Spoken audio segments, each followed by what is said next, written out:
Says I'm live, but I'm not.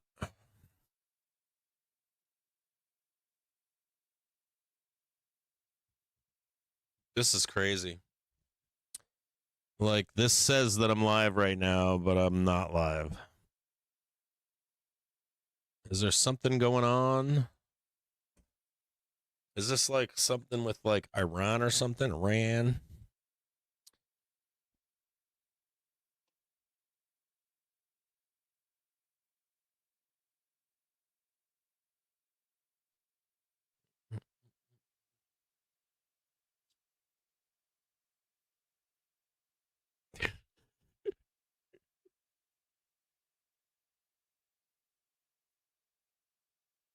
I'm a pretty patient man. I'm like thinking to myself, like, how patient of a man are you? I have a high tolerance for pain. I don't think that like anyone has like. I don't think most people have the tolerance level that I have. If you were with me for the past like 48 hours, you'd be like, this man has a lot of patience. I do have a wife and two daughters that still live with me um, after all these years, but, um, you know, I think I would say that the most frustrating part of it is uh, how much I stream. That it seems more glaring than it actually is. It's because we stream so much, literally. We stream so much that when technical difficulties arise, there's no masking it. It's like right there in the open, out and out. You know what I mean? Like I looked at like other streamers. We're in like the 0.01% of all streamers, the amount of hours that we actually stream actively, like that we're actually here. And so it just becomes frustrating. And we don't do in real life, which is what most people do. Most people like record videos, edit them, they upload them, and you don't ever see the sausage making. When you do a live stream, you try to make things as you know what, we're gonna do a subscriber level. Today's FOMC day, so I'm gonna switch the chat on YouTube to anyone. If you subscribe, you just click the button. There we go. So, happy FOMC day. We got a whole bunch of stuff to go over here, so and I won't bore you with my stuff. You can probably see some of this stuff. I got like ladders out and stuff, and maybe you can see the two new TVs back there that are up and running. Like I put up a bunch of lights. I put up a bunch of lights. Like lighting is a science. It's not an art. It's a science. And then I had to move it all. I had to take it all down in the middle of the night last night because I had it wrong. Because I got to mount this stuff on a ceiling, and it's a big long story. So I'm having this like technical issues, and the worst part of these technical issues is that there's no solution to it. It's like literally hit a button and turn off your computer, turn it back on, and it works. And the worst part is troubleshooting this stuff has a litany of other solutions. They have like a list, like 10 different solutions. It was so fucked up too because Monday night, late night, I go onto Reddit in the middle of the night, and there was a post about my problem. And the original guy wrote, I got this problem, this won't work and that won't work, and he solved it months later and came back and updated and said, all you have to do is this button and this button. There's no reason for this happening. So it's just a gremlin, right? And a guy posted like 6 years later. He said, "Thank you for posting this because I tried everything, and sure enough, it worked." But then I brought up a whole nother litany of problems and issues. So, anyways, good morning, happy Wednesday. Hope you're all doing well. We've been running into some technical difficulties. They're like wormholes. Once you go down them, it's like being an engineer. You're just down this hole and there's no coming out. There's no other time to do it, and then you got to get it done. So today is FOMC day. yesterday, I was able to follow along with all the news that came out. It was a shit show. We'll get into it if there's time. A lot of the commentary about it is probably inaccurate. Some of the stuff I was reading yesterday and watching and listening to, I just wanted to hit myself in the head with a hammer. So we'll try to go over some of that if we can today. The Trump taco time end of day. Now, I wish I was on the stream yesterday because you could have seen something that took place at the close yesterday. Now, I like to, I should say that I really don't care about the news, but I've been focusing on the news recently, and more so than I have in the past, mostly because of geopolitics. Things are crazy right now. We also have a president that loves the stock market and getting reactions out of it. We know that. The market moves on him and what he does. I've never encountered anything like that in my life. Only Trump. He's it. We'd never play any other president. I'm a Democrat. We never play Biden. We never play Biden, anybody else. Kamala, Obama, nobody. Just him. Now, you could have gleaned something as well yesterday. And I've been watching it the past week or two. I've been keeping a firm eye. I haven't been trusting the 10-year yield. I haven't been yet trusting yields, I should say. Yields right now can be a huge liar if we crash. We'll talk more about that down the road when yields do matter. But yields can go down and we can crash. So I'm not trusting the yields right now. So I'm really paying you've noticed the past week or two, I've paid a lot of attention to the VIX, in particular the VIX 9-day. So on yesterday's close, just going to drag this over here, make this easy. I've been paying attention to the VIX because of where it's at, or the VIX 9-day in particular. This is the VIX 9-day. This is on a 30-minute basis. And we came up into the VIX yesterday in the close. We came up into the daily trigger and we rejected it. We actually spiked up into it. That was the end of the day dump. And then we rejected it, and that was the recovery at the end of the day yesterday. If you had the VIX 9-day on yesterday, you would have been aware of that before we got to the end of the day.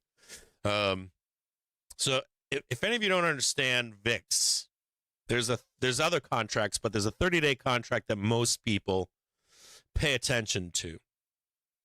A lot of boiler rooms, a lot of professional traders do a SPX divided by VIX 30-day. I think it's SPX divided by 30-day, or 30-day VIX divided by SPX.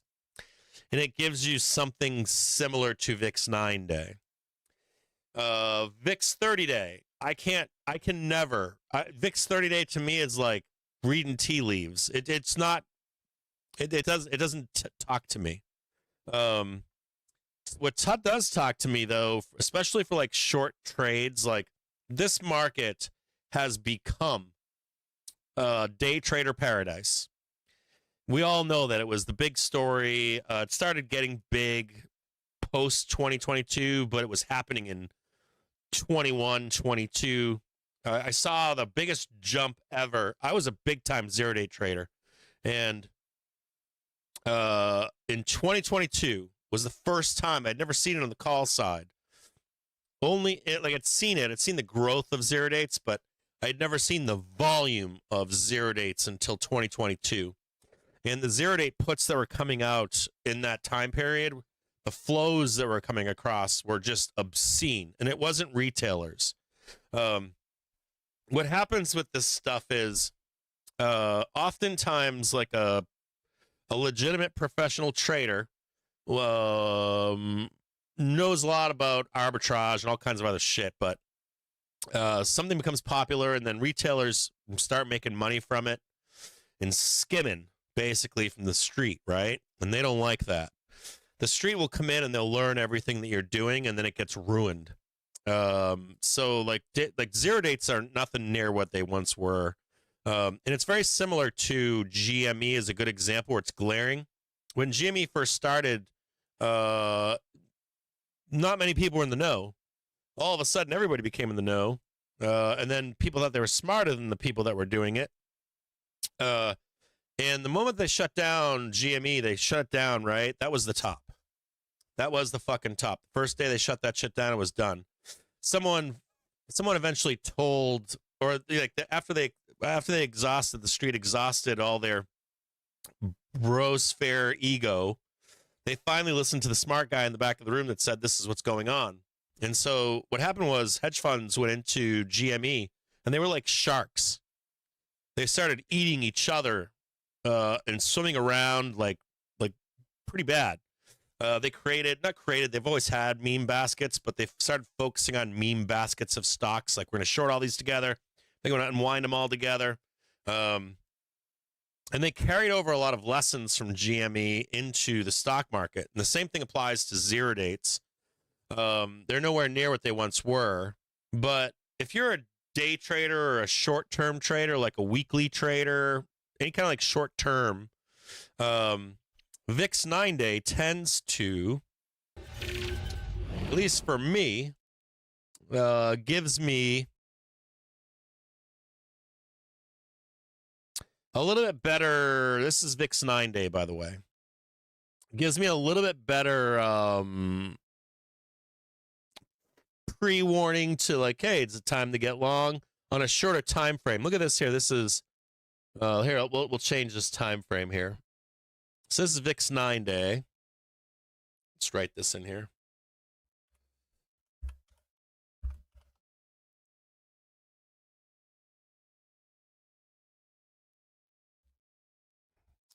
You put this on a 1 minute basis here.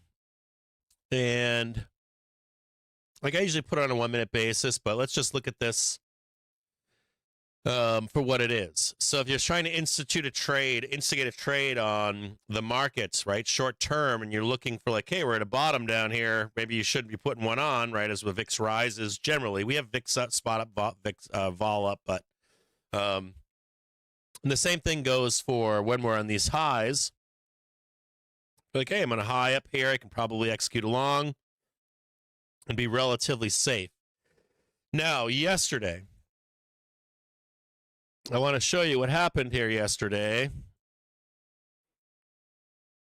You can see the VIX spike here.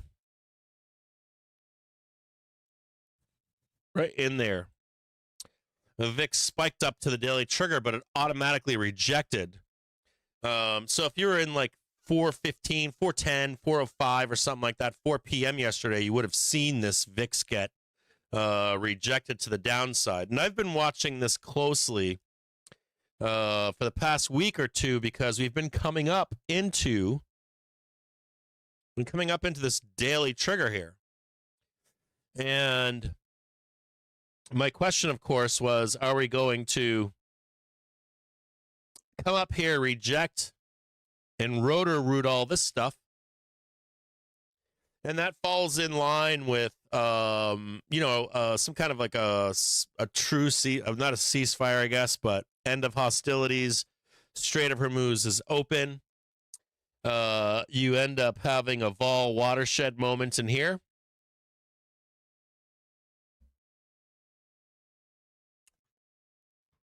So you come up here, you have a vol watershed moments yesterday, right? There's arguments as to whether the ceasefire ended yesterday, today. Technically, it's today at 8 p.m. if you don't know. I know there's an extension that was indefinite yesterday, but as of yesterday, the deadline was actually today at 8 p.m. It wasn't yesterday.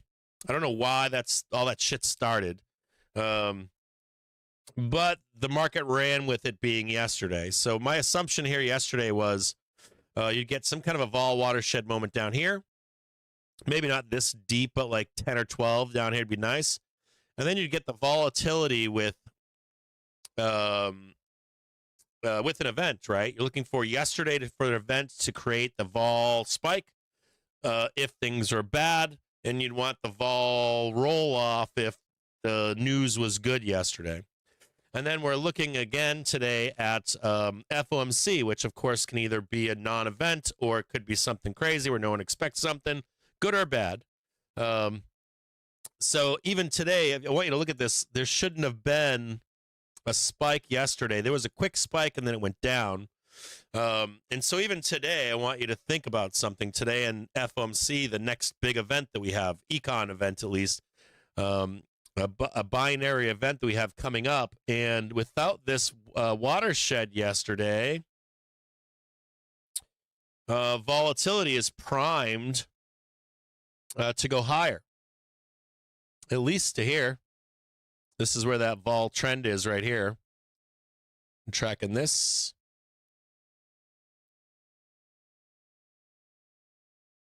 And you want to be paying very close attention to this hourly trigger right here and this monthly trigger on VIX 9 day. We need something to break the volatility of FOMC, either with a rate cut. No, you're not. I don't think you're getting a rate cut, but some kind of rate cut or some kind of dovishness tone, maybe no rate hike, no rate cut, and then a dovish stance of the Fed. When you look at everyone wants to know why we're not crashing again. There's a litany of reasons why we're not crashing. We can go over that today too, but where you have to think about the lows in the market that we already put in. We already priced in the doom. There is a backside to all this doom with the closure impacting world oil markets, basically, right? More damage is taking place. Like, hey, we're going to give you another 2 weeks, another 2 weeks. It's not like there's only one side to this. As you already know, I'm not going to go into it. It's just that's everywhere. But on the back end of this, we're doing more damage with the strait remaining closed. So we were looking for this vol blow off here yesterday. Didn't get it. And this is primed to go higher. Even if you see like a quick move down to that monthly, bounce back up, and all of a sudden you're off and running to the upside for this FOMC today. So, and we still don't have any news, or at least we didn't have any news until this point from Strait of Hormuz. So just be, if you can, over this next, I don't know if it's forever, but last week or two, with all of the information that's coming out, it's like diarrhea. It's like I was reading a post this morning or last night where it was contradictory. I think it was on Financial Juice, where Pakistan was praising Trump for giving another 2 weeks, and that Iran's so grateful. The next post was IRGC or whatever, threatening to blow a bunch of shit up. So you know that you don't know who this information is coming from, right? And you're getting bad information from our side, then you're getting multiple sources of information from the other side. So relying upon the VIX 9 day has proved well for me, at least, the past week or two, trying to turn off the noise of this Strait of Hormuz, Trump loves the stock market, blah, blah, blah, reaction time, all that kind of stuff. So if you have a chance, try to pay attention to the VIX 9 day until something else begins to matter. And wherever it is, whenever it's coming into some resistance, or you want to look for what does it take to close all this stuff out down here? We're not going to close that stuff out without some kind of resolution in the Strait of we're going to call it SOH from now on. So in the SOH, you're not going to get down there. You're not going to get down here to like I'll say minus 12. Now we'll go over this more of the Strait of Hormuz later, because there's a lot of questions as to why aren't we crashing? Are we going to crash? Recession risks now that we have no deal with SOH. We'll get into that later today. If we have some downtime, I'll get into it with you and talk over the show when there's nothing going on for FOMC. So we'll get back into this later. Keep your eyes on this VIX 9-day. Open it up on a screen. If you don't have multiple screeners, I don't know, open up an old phone. If you like trading on your phone, keep 4 or 5 phones in front of you. Go down to a Salvation Army. They're pretty cheap. We are closing out this gap down below over here. We'll look at this together really quick. Oh, wait. Nope. Shoot. Oh, that's wrong. Hold on here. Wrong chart. I need to keep that up for myself.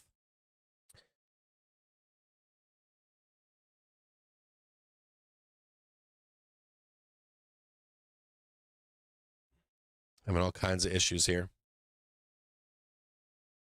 On a weekly basis, I had this up already, and now I don't. Let's go to a week here. Nice, strong finish, right, to the month. I don't think we're coming back down here just yet. Maybe we can get down there for, maybe not down there, but maybe if you get a bad FOMC, we can cool a little bit of this off. But I don't think we're getting down here.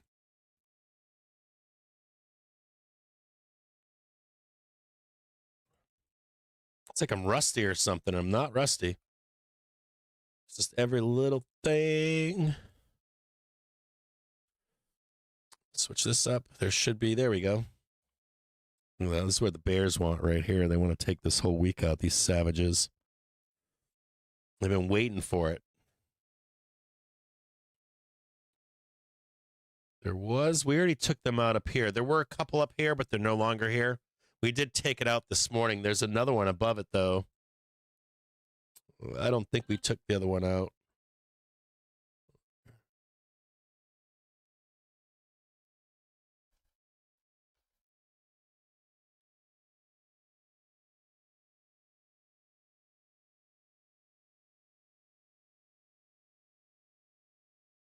I'm looking at the wrong dates here.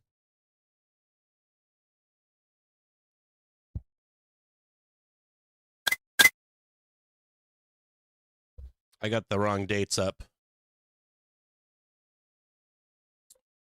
And what do you call it? It's next week, right?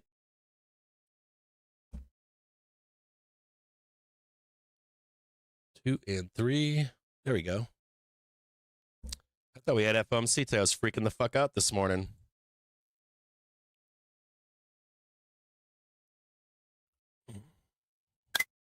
It's over here. Well, shit, we don't have to worry about that anymore.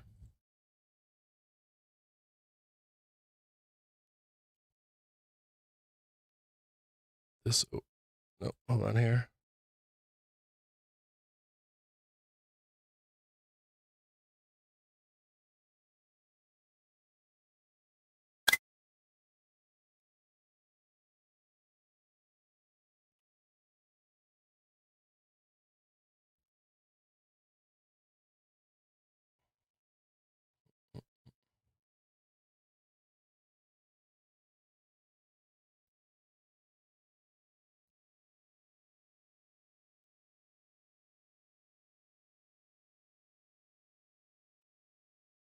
No, that's wrong too.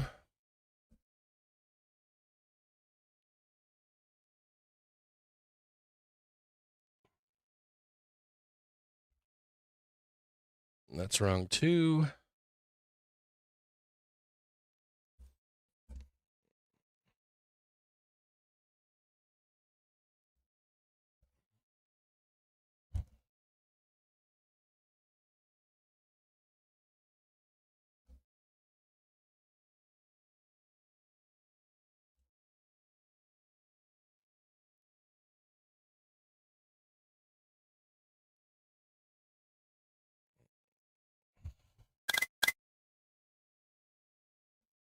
$707. We hit that one already.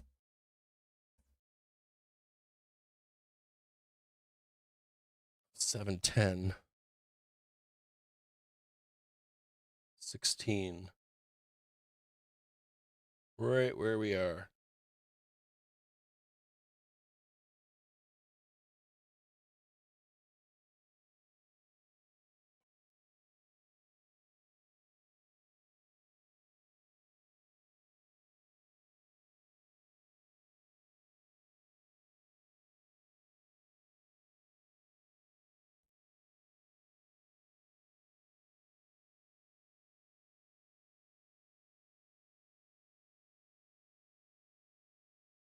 Oh, we're on 4 hour here.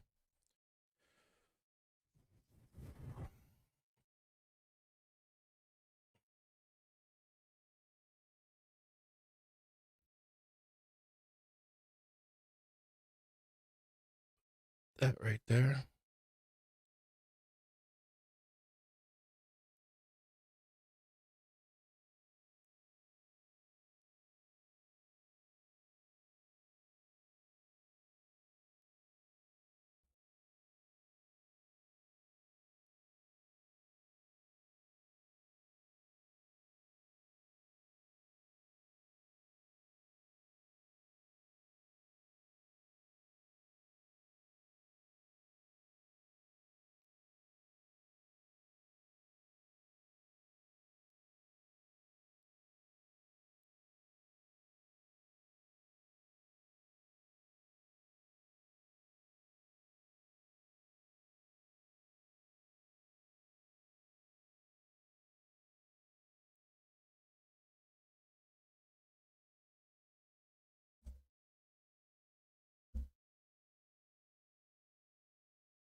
It's a 15 right there.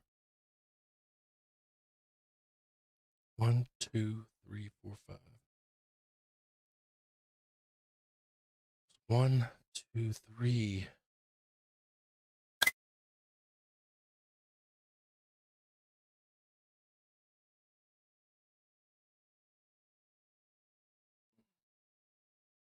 Yeah, I don't think we're getting up there.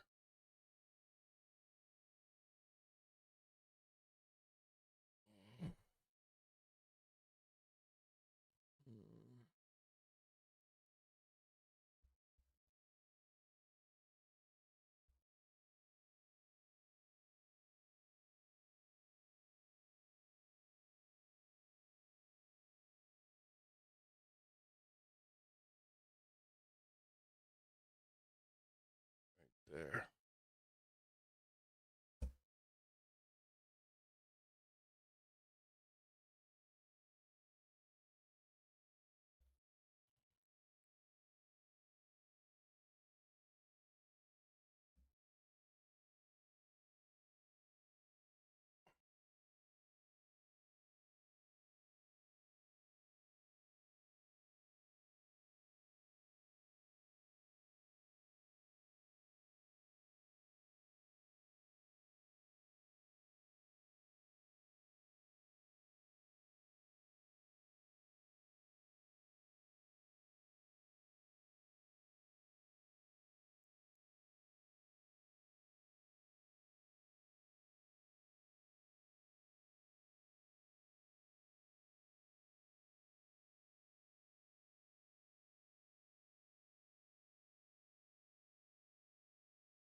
There we go.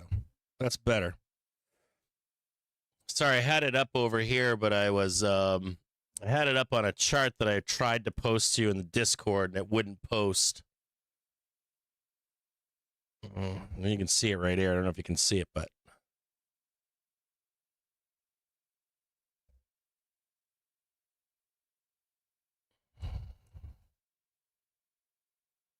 give me one quick second here, guys.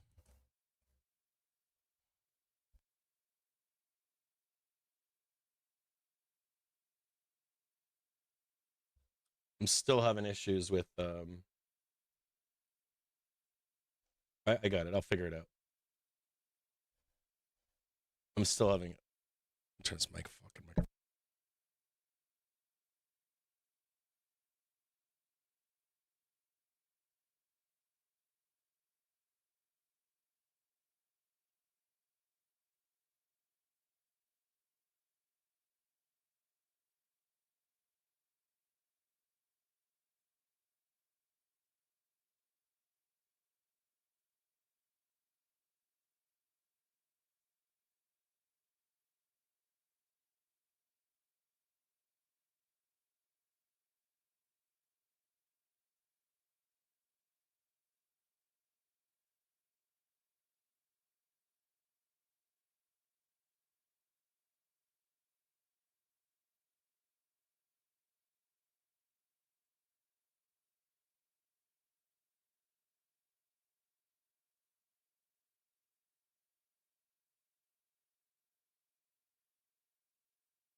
I gotta grab that too.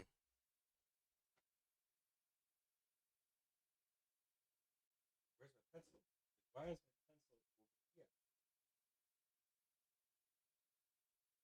pencil? I gotta check that in the background too.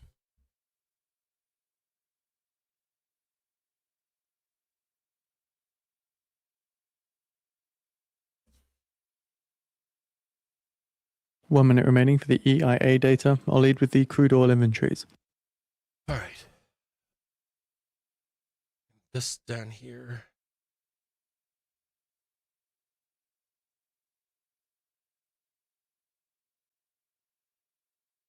Why is that not showing?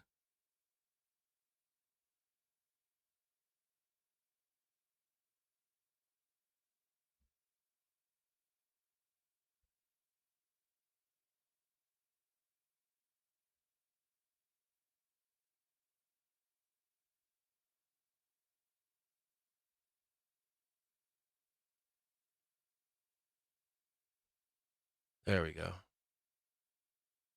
10 seconds.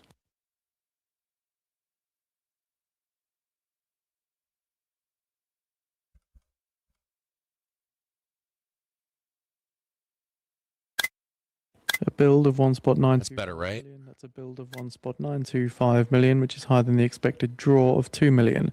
Gasoline inventories, a draw of 4.57 million, a draw of 4.57 million, which is deeper than the expected draw of 2 million. Distillate inventories, a draw of 3.427 million, a draw of 3. No, I've got a bunch of stuff not working here in the background. 8 million. Crude Cushing inventories came in at a build of 0.8. I don't think we necessarily have to go this deep.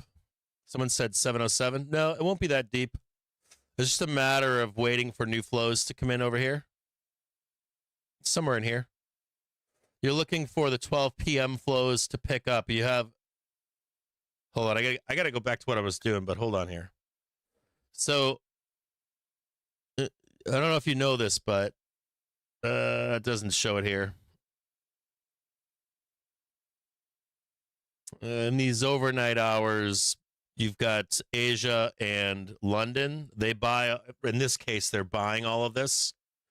And they get out of market normally at 10 in the morning.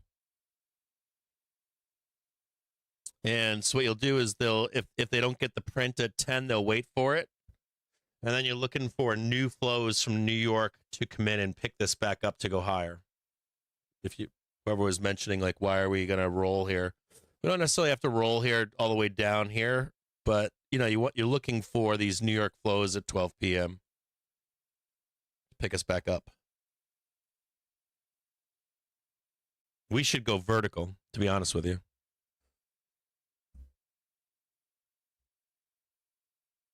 We should go vertical. We just need to pick this. If we can just take this one out right here. Look at how close we are to taking that one out. Like it's so close. There will be sellers up here. They're gonna try to take it out as soon as you hit it. That's gonna be the attempt.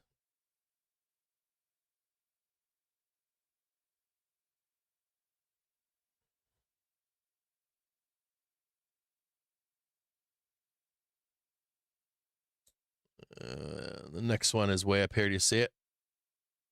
So there's our two right here, 714.71. So we've got the major news wires just picking up on headlines we reported on earlier from Tasnim. Again, just saying that Iran currently... And I got this one going right there too. On Friday. So seeing another reaction to this, though, weakness in S&P slightly, a bit of strength in the dollar and WTI oil as well.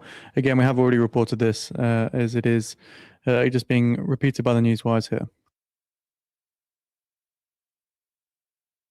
Dude, this fucking thing sucks at trading view is getting worse. Like nothing sizes. There you go. There's the big sellers right there.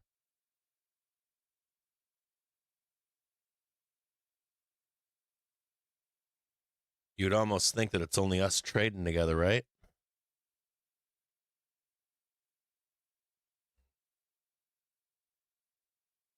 Or maybe the guy was saying, fuck, we're going to go down because because he drew it in. I don't know. Shouldn't be too bad.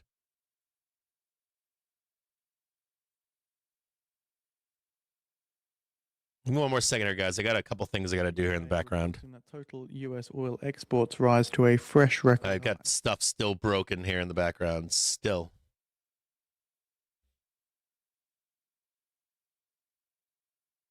Well, that's a nice little pull up right there.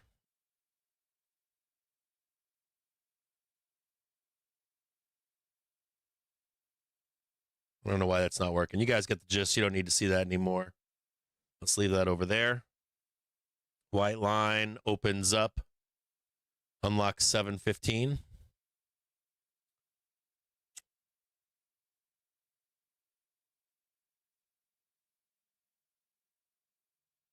I still think we're going down. Not going down, just going to drag ass until these new buyers come in. I'll make this one yellow or 4 just so you can see where the flows come in and around here. Leave that yellow so you can see where those new flows come in.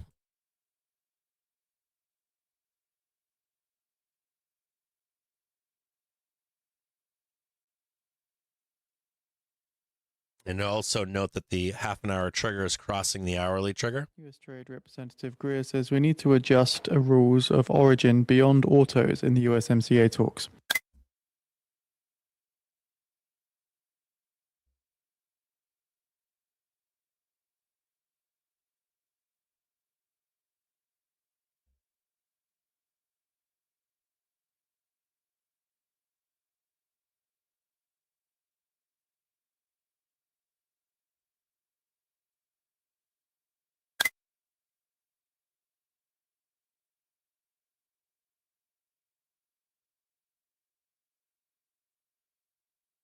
$709.27.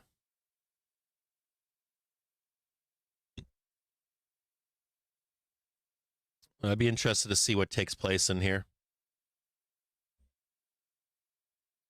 According to SNN TV, Iran Parliament National Security member says raising the nuclear issue in Pakistan talks was a strategic mistake.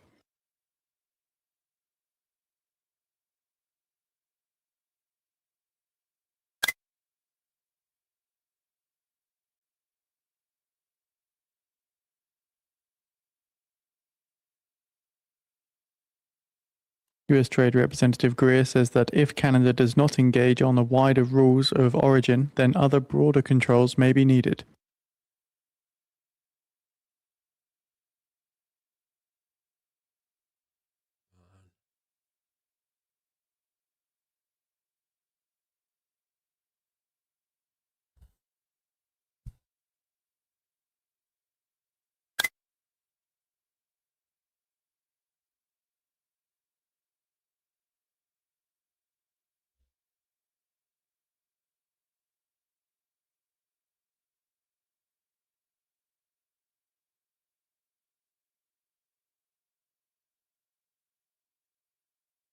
Some more from SNN TV. Iran Parliament National Security member says discussing the nuclear issue gave the enemy more leverage in negotiations.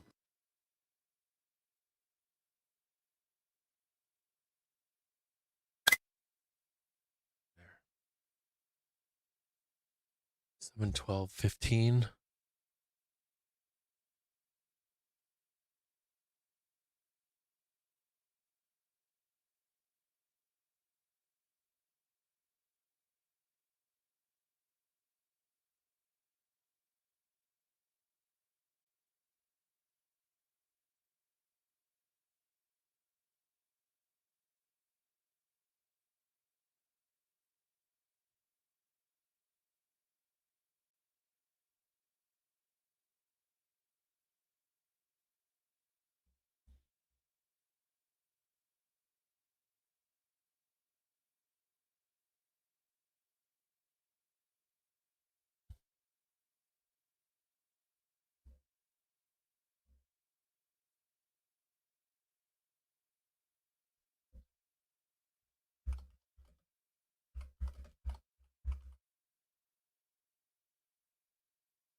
Besant says oil could have got to $150 if not for the sanctions move. That's Besant rejecting the claim that Iran got $14 billion in sanctions relief. What was that?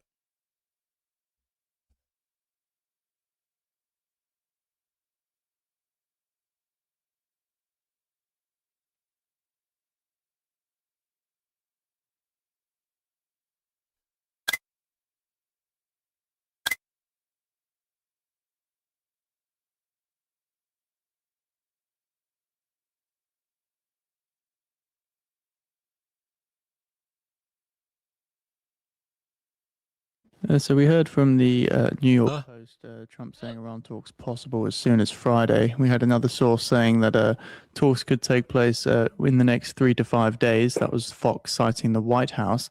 But now we've just got a source briefed on the matter, hitting the major news wires, saying that Trump has not set a timeline for an extension of the ceasefire. So again, lots of conflicting reports coming out around this.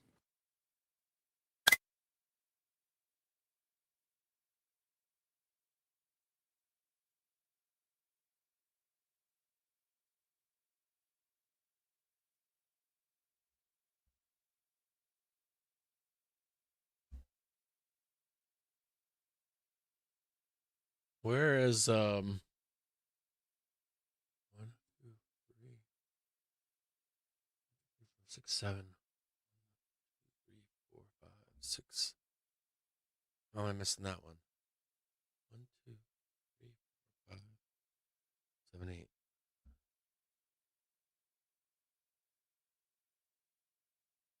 What am I missing? I'm missing something here.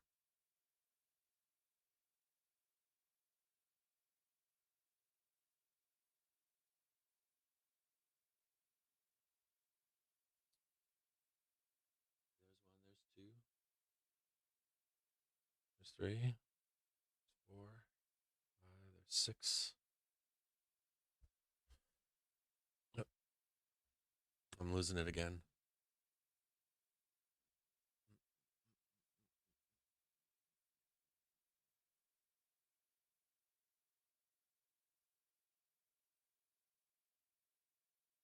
Brent crude futures rise after larger than expected distillate stocks draw, despite the stock build as well.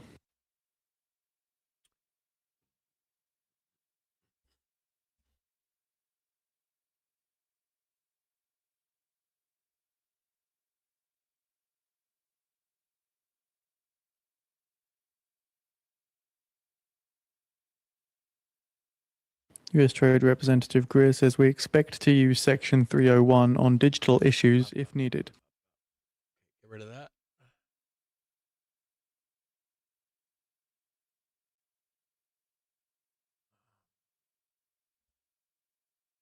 Needs to be here.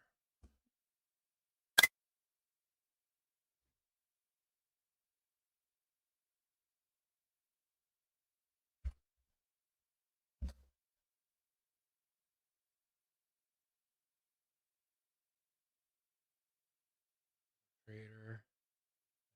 Over there. So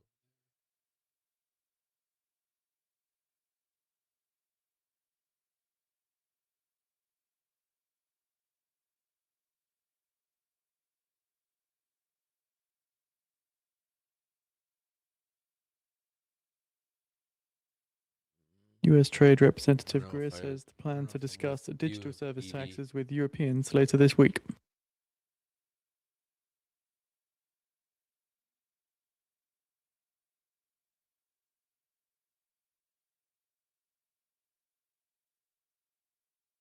That's not it.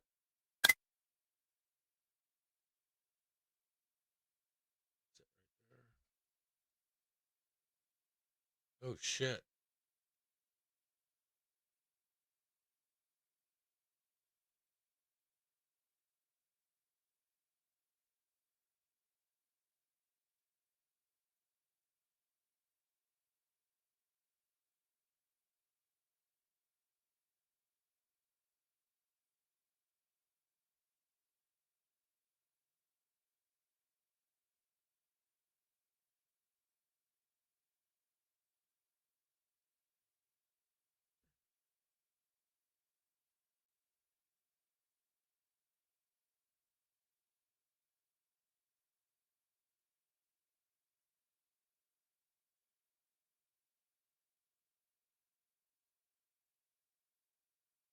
is CNBC in there?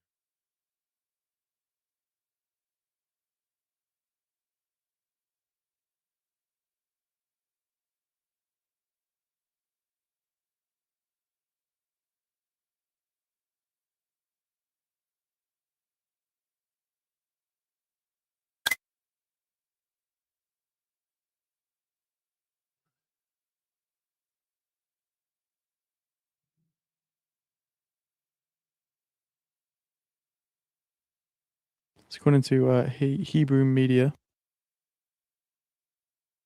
So Hebrew media say, contrary to Trump's claims, Washington does not have complete control over the Strait of Hormuz.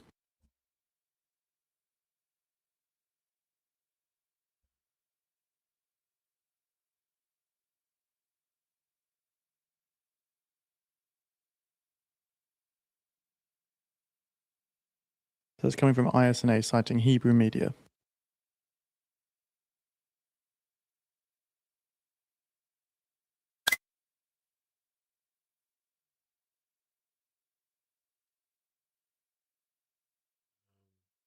What am I missing here?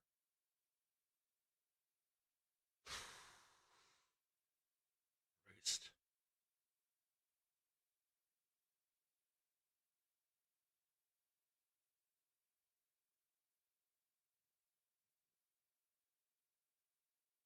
Huh? Is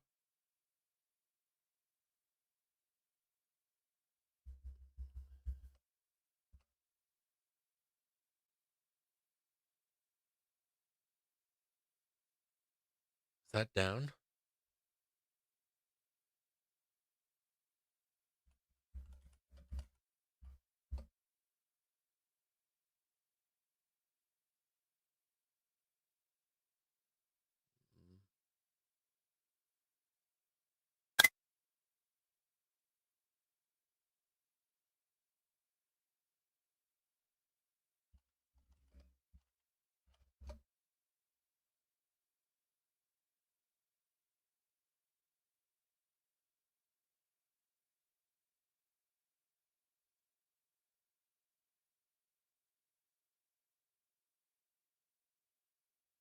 Huh?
Puts closed on Wednesday today.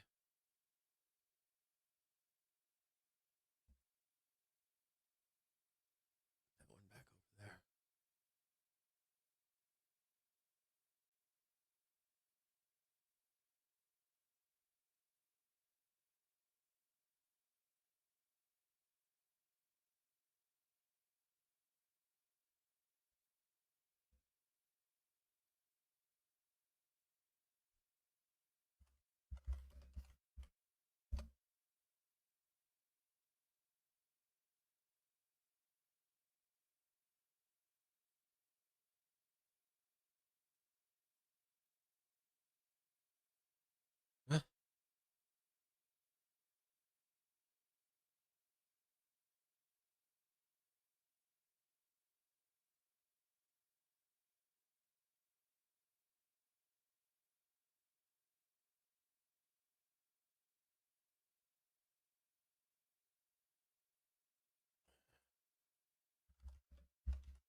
Treasury Secretary Bessent says many US Gulf allies have requested swap lines.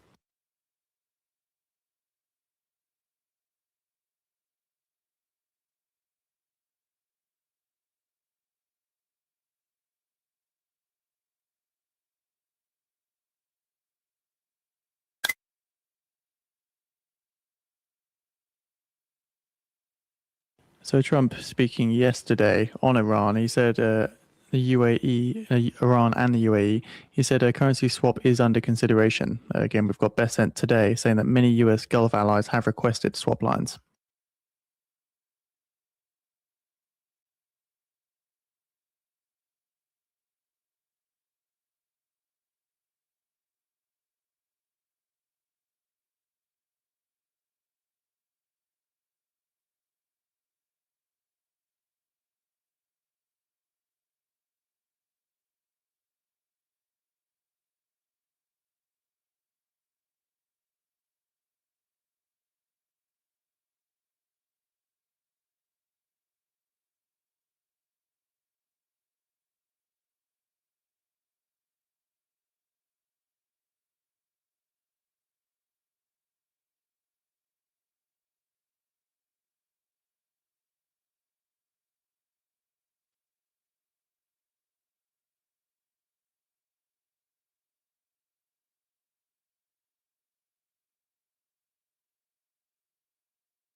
So US telecom stocks fall after reports of Deutsche Telekom and T-Mobile merger talks. We've got Verizon down 1.9%, AT&T slipping 3.2%.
So in 10 minutes time now at 11:10 a.m. Eastern Time, ECB's Schliesspen is due to be speaking in Amsterdam.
All right, put it on. I still need your help with the video card.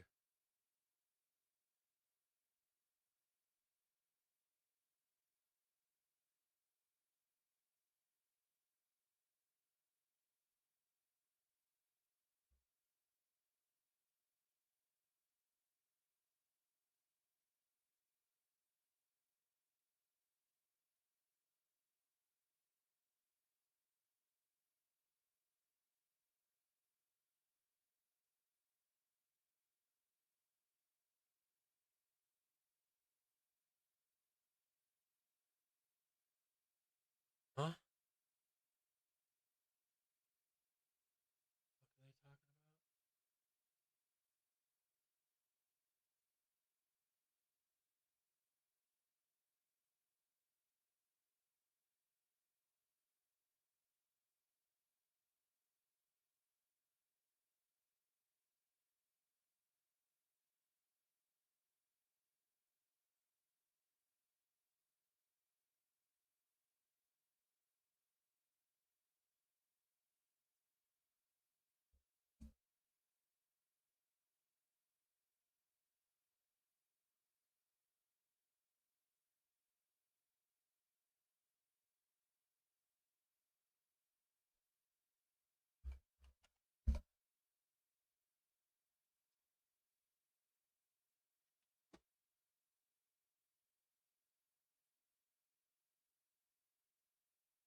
are they talking US Commerce Secretary Lutnick says the US has not yet sold NVIDIA H200 chips to China.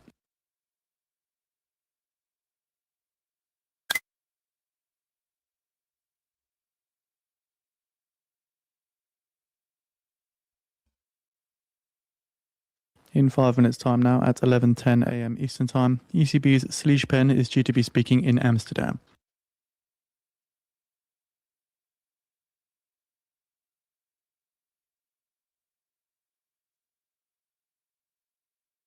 What does that weekly look like?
US Trade Representative Greer on the China chip trip for Trump says we'll discuss non-sensitive goods trade.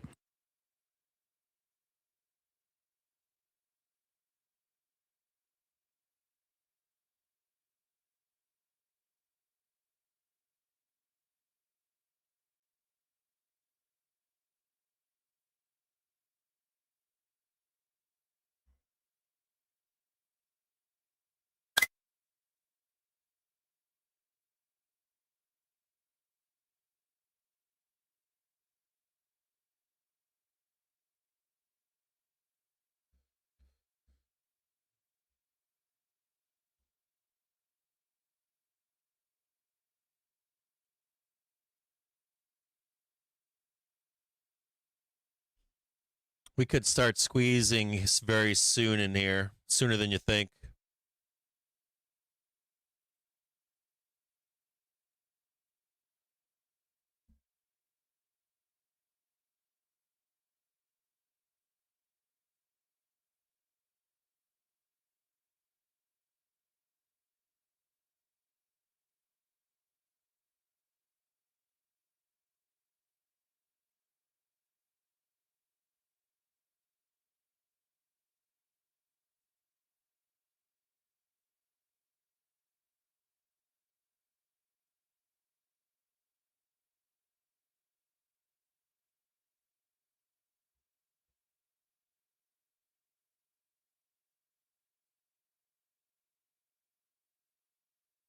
Brent crude futures rise more than $3 a barrel to a session high after the EIA shows a surprise fuel stock draw.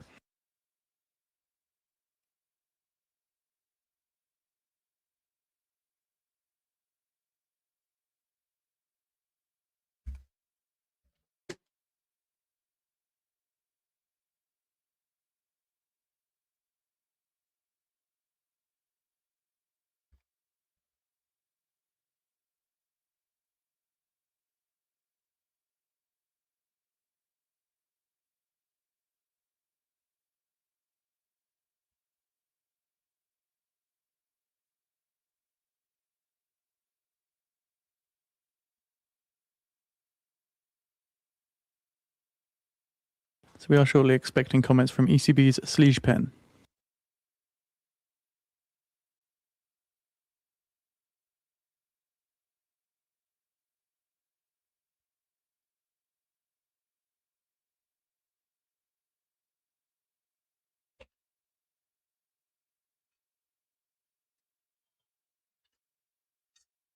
What happened?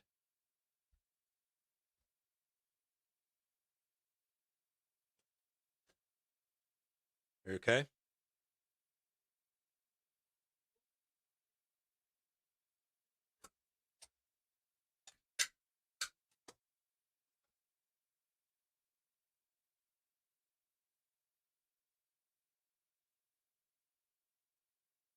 I wanted to look at gold today.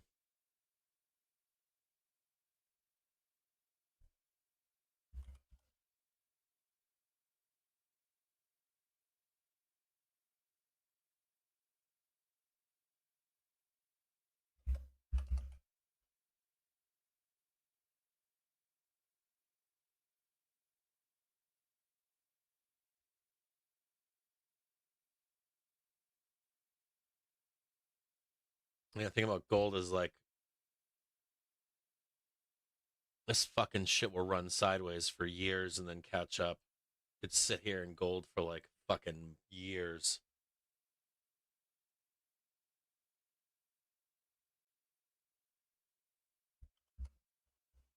If you overlay gold over SPX,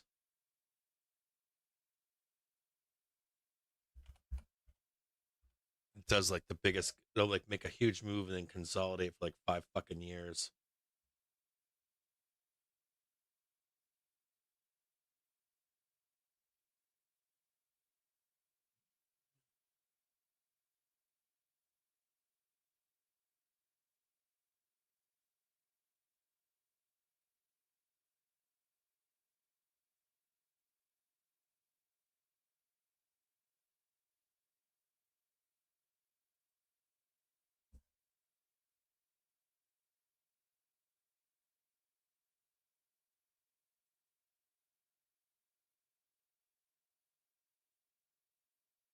There.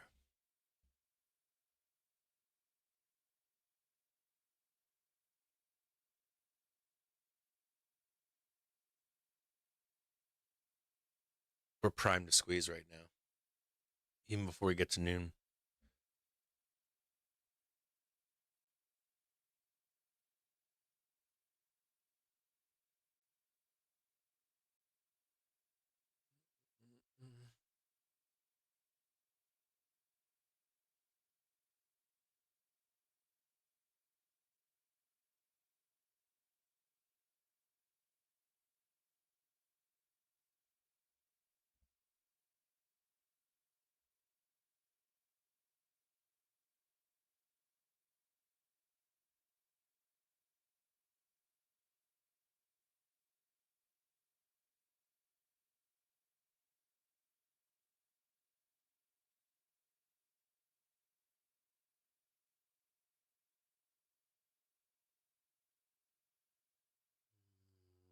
Yeah, nat gas will drop. Gee.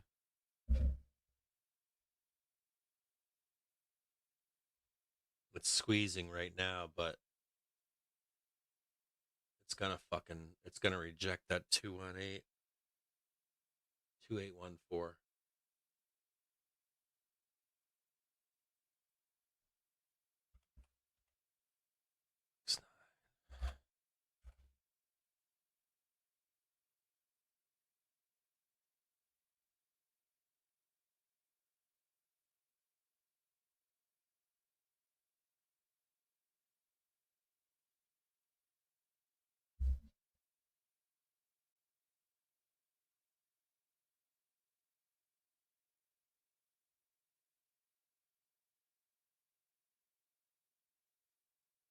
Dude, like I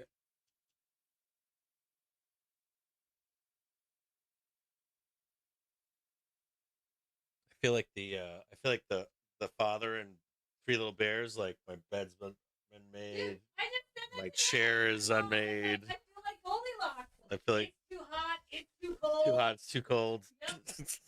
Yep. Fucking Christ. I just thought it to myself.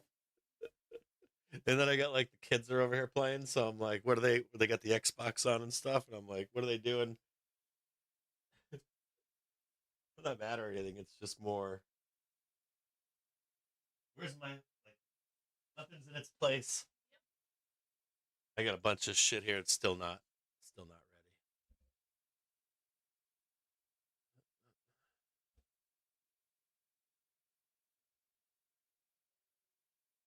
I'm the same way.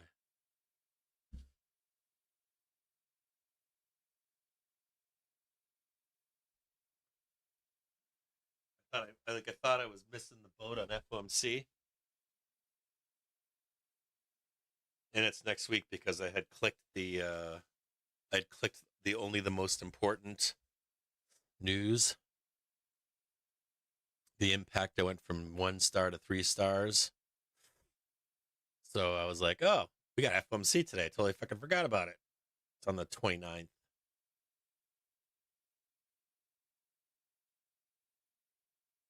But it's because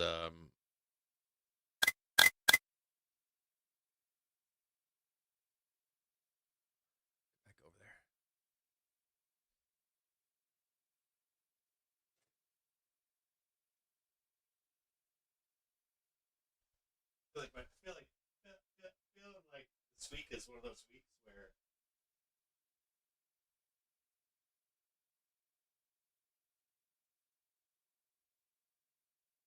or they have this thing in Dungeons and Dragons called Spite.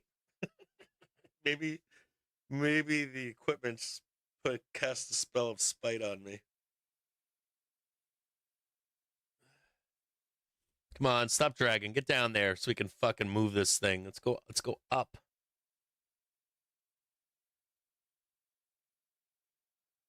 12 p.m. flows.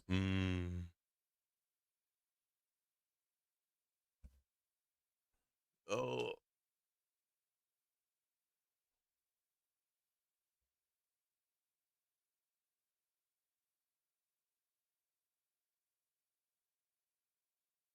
And I've got like tin canness in my microphone too. Check 1 2. Let's just check my voice really quick. La la la la la la la la la la la la la. Microphone check. Microphone check. Microphone. Check 1 2. That's better, right? Yeah, I think that's better. Do you have headphones over there? Can you turn the show on or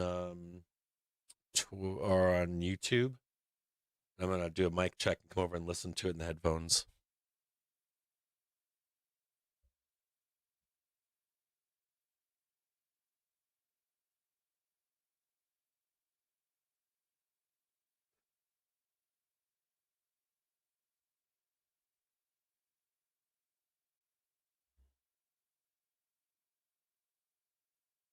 Just let me know when you're ready.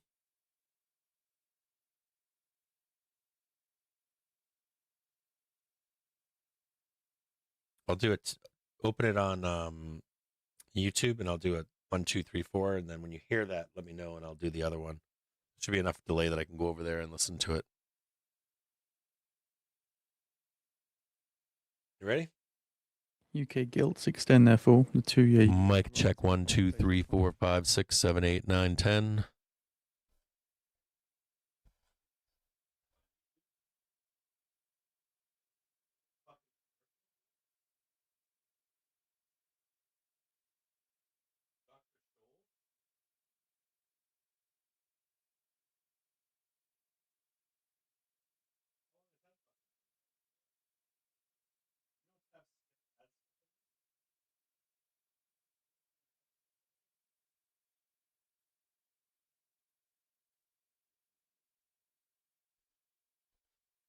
I'll do it again.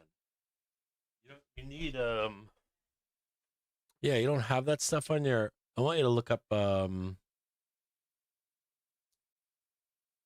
yeah, ad skipper. Did they take it off? Did they try to take it off here?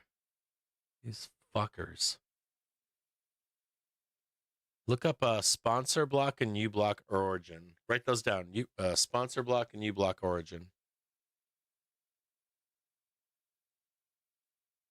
And then make sure you enable them on your uBlock origin light, I think it's called.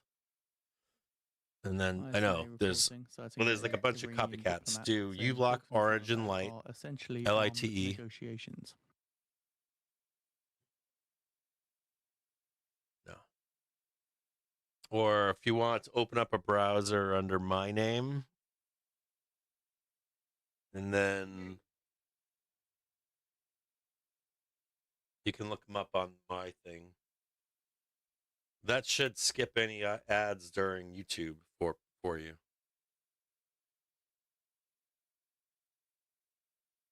Theoretically.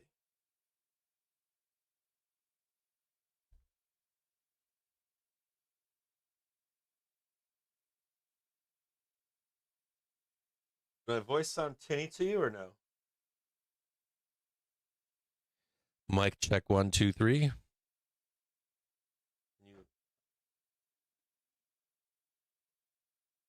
I'm gonna do it again. There should be a delay. And are you hearing my voice on YouTube like a second or two after I speak? No, I didn't ask you something. Right, we'll start over. Is there a delay in my voice?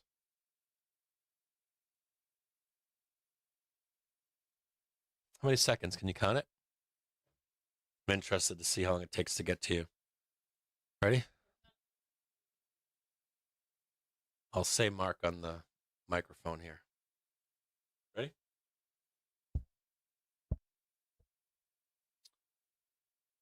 Mark. Check 1, 2, 3, 4.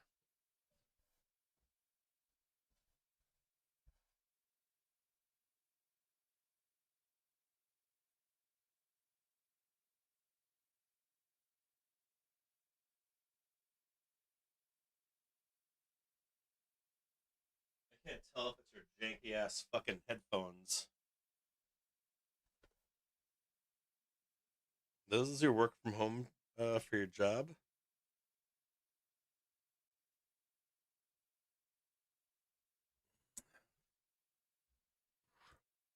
I think it's your janky ass headphones.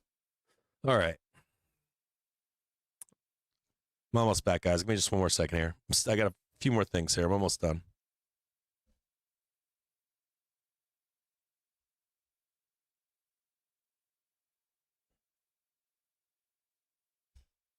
I feel like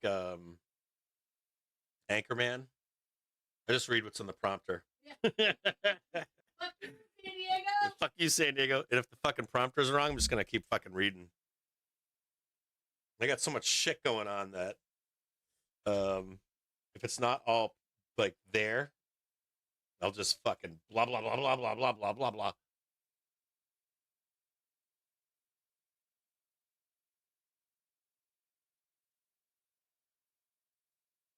All right. Just a note here, we should start squeezing. They may not even wait until 12 p.m. for a squeeze here. We should, I mean, there is, you can see the resistance above, but we're close. Now to take that trade, there is this high. We just get a new high right here. Some more color from ISNA. They're citing the Iran ambassador to Tunisia. Say, due to the differences in positions between Iran and the US, as well as... We'll just watch this closely here to see if there's a back test 2 buy. Either party will participate. Check 1, 2. Negotiations. Dude, what's up with the fucking... God damn it.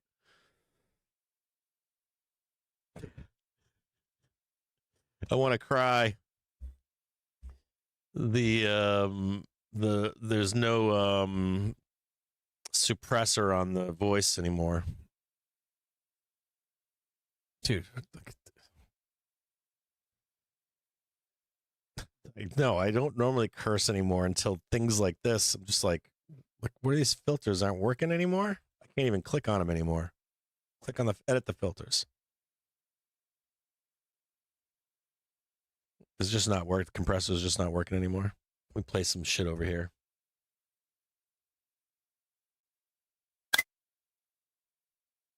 Play something from the Doohickey Corporation.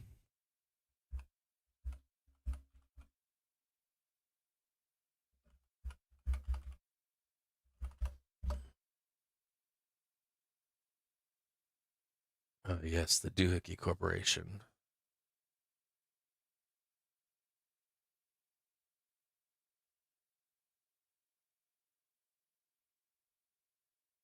Where's the Doohickey Corporation? Let's do a sound test and I'll see if I can cut it off. Sound test.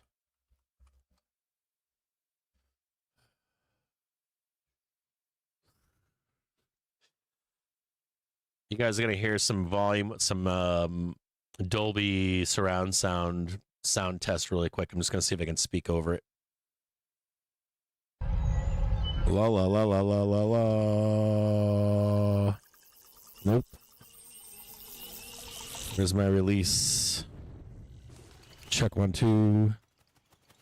Speak into the microphone. I know I gotta do this live. I apologize, guys. Check 1, 2. Fucking Christ. I picked music that's terrible. The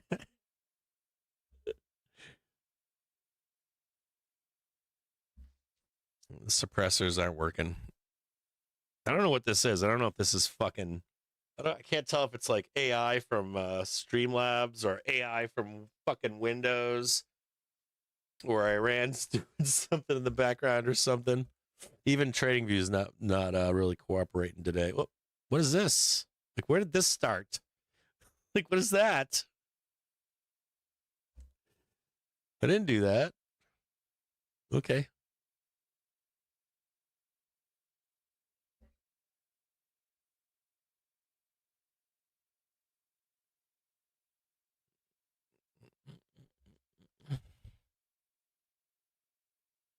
I just popped the line on the chart just by clicking.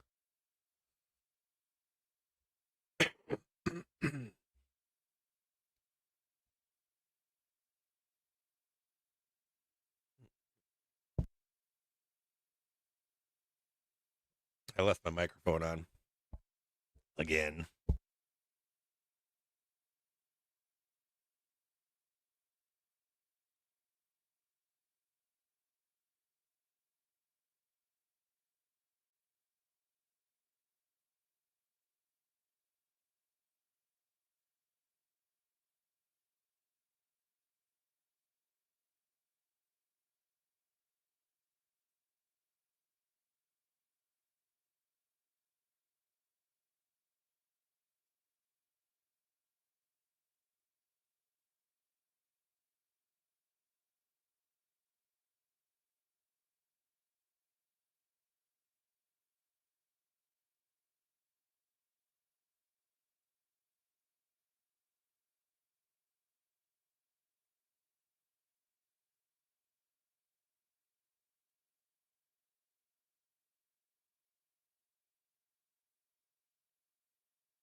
Looks like there might be something coming across the wire here.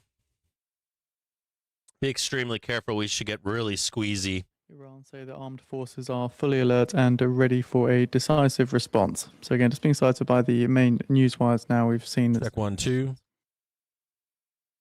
That worked. That suppressor worked that time. Be careful there. There's watch this book map really quick.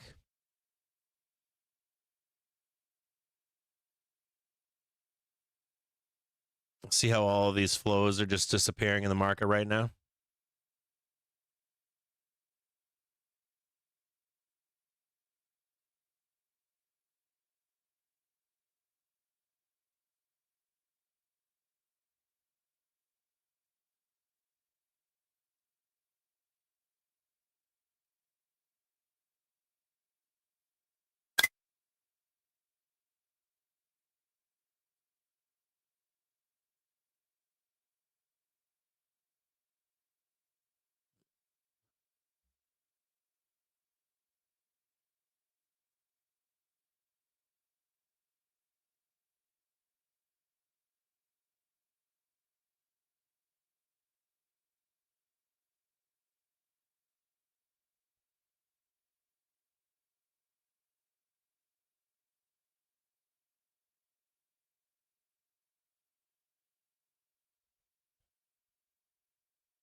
MDX.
Yeah, come on down there. Come on down there. Come on down there.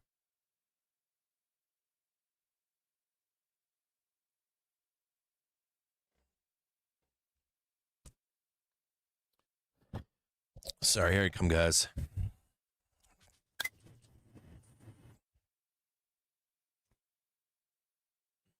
Let's see if we can get some buy flows down here.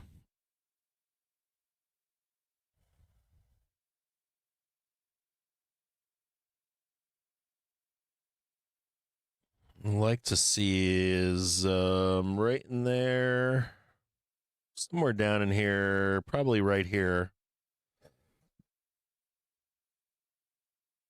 See that one right there?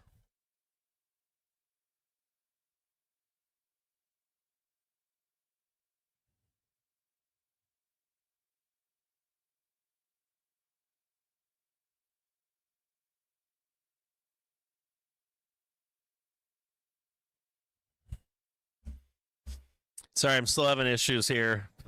I'm making too many changes and like things are not cooperating with me. Like I got like video cards not working. I think I've got audio cards not working as well. I got like stuff not working. Suppressor's not working.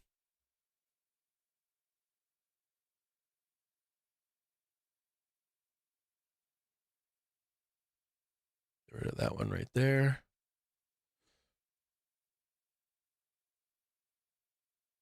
Just need to see the break above this right here.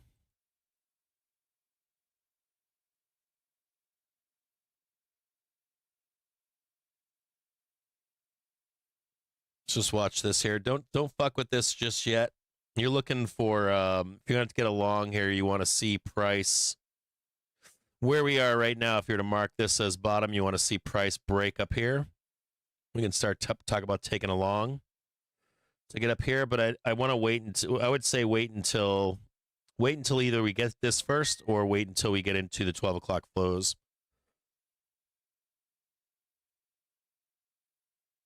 Just watch this closely here. I'm going to take a trade together.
So this bounce right here, you just want to see if this, you just want to watch this here. If we can go up here and tag this one right here, you're going to be buying the back test. And they might try to flush down here to go higher. So we'll just watch this. We just want to see the pick. And then we just watch this to see what happens.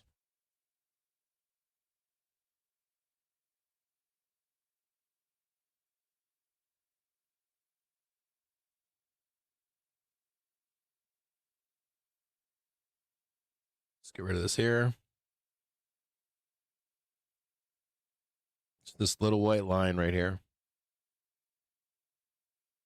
It's just this prior high right back here.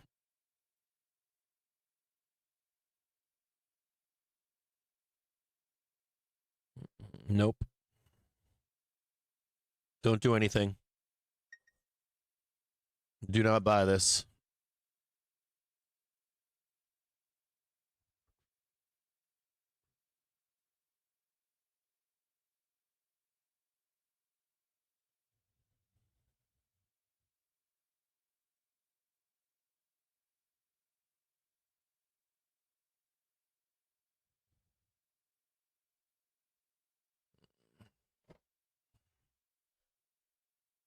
All right, so looks like we are going to have enough time today to talk about Strait of Hormuz, SOH. We're going to talk about Strait of Hormuz. We're going to talk about spot up, vol up, or volatility cranking in the market, blasting to the downside. We're going to look at some technical stuff as well, with where the market is and SOH as well. There's a lot of information about SOH that is contradictory from the executive and from Iran. The executive, of course, is probably intentional. likely AI driven. And then from Iran's side, you have two major issues. One, you have multiple factions speaking for Iran, likely also influence from China. China's getting hurt ruthlessly right now. We could talk about that stuff too, because there's like U.S. Trade Representative. there's a lot. It's multifaceted. There's agreement on agricultural purchases from China in talks in May. There's also like information being withheld from the executive that is easily discovered, that it goes against the narrative from the executive. I'll show you some of those things later here, but there's a whole bunch of other crap too. There's like so much stuff we got to go over. It's like there's arguments about the petrodollar going on right now. The U.S. is no longer tied to the petrodollar. Petrodollar was we'll talk about petrodollar later, but there are tankers getting through, and it doesn't matter. It does matter. Those tankers that are getting through, are the price paid for them is a premium, not us, but the people that are originally buying them, and it also impacts the total amount of oil out in the world. So we'll get into that this morning. We'll have some time to get into that today. Maybe we can get into like the middle of the afternoon, 1 o'clock or something like that. We'll start chatting about that stuff. We're going to work on this stuff here first. But we're also going to talk about VIX 9-day again. I talked about it earlier this morning, and we're going to talk about it some more here because we are set up for spot up, vol up, or a roll, of course. Report citing the market was relying upon security member says key provision of Hormuz management plan includes collecting transit fees in reals. Yeah, the reals. So we're going to talk about the devaluation of the dollar, how it ties into the petrodollar, which it doesn't anymore. Like the petrodollar was created in the 1970s. God, it's been so fucking long. It's like the petrodollar was created in the 1970s from the U.S. for oil to be bought and sold from Middle Eastern countries with buyers of said oil, right? In turn, these other countries are cash rich on dollars. And what that did was it set up other countries to do a cat ship, rat, and cap ship trade where those dollars basically come back into the U.S. to our bond market. That's the top line of that shit. There's some knock-on bad effects from the petrodollar. So chairman of the National Security Committee of the Parliament, Azizi, says the ceasefire is an opportunity for rest and recuperation. We always adhere to certain ethical principles in warfare. So the petrodollar helped the U.S. basically to create or debase manufacturing in the United States of America. And manufacturing was picked up by China and then later other countries. And the petrodollar helped the U.S. to enjoy a service-based economy and a lot of wealth from this. Now, like yesterday, I read a story from some fucking think tank that was like, we're going to debase the petrodollar and it's going to be bad. But in truth, the U.S. is moving away from, there's two things that are going on. The U.S. is no longer tied to the petrodollar, and that was due to exploration of oil in the United States. Now, we're a net exporter today of oil. People will argue against that and say, no, we sell more than we actually take out of the ground. But that's because we make more money, which makes us not a net exporter, but in truth, we are. It's kind of like if we choose not to send oil, we could and be fine. And what that has done is it has removed us from being tied into the petrodollar. The fact that we discovered all this oil in the 90s and early 2000s, if you remember fracking and the big gas and oil boom that took place. There we go. That's what we wanted to see, that one right there. We want to see that one right here. I want to be buying this back test. That's all you wanted to see right there. This will take us up. We'll start knocking these out up here like that. So this petrodollar that everybody's talking about, the U.S. is working against the petrodollar. The U.S. does not want the petrodollar anymore. You can see it in us building factories, factory machinery, trying to lower our dependence, putting tariffs on other countries. This is this bigger thing that the U.S. is trying to do.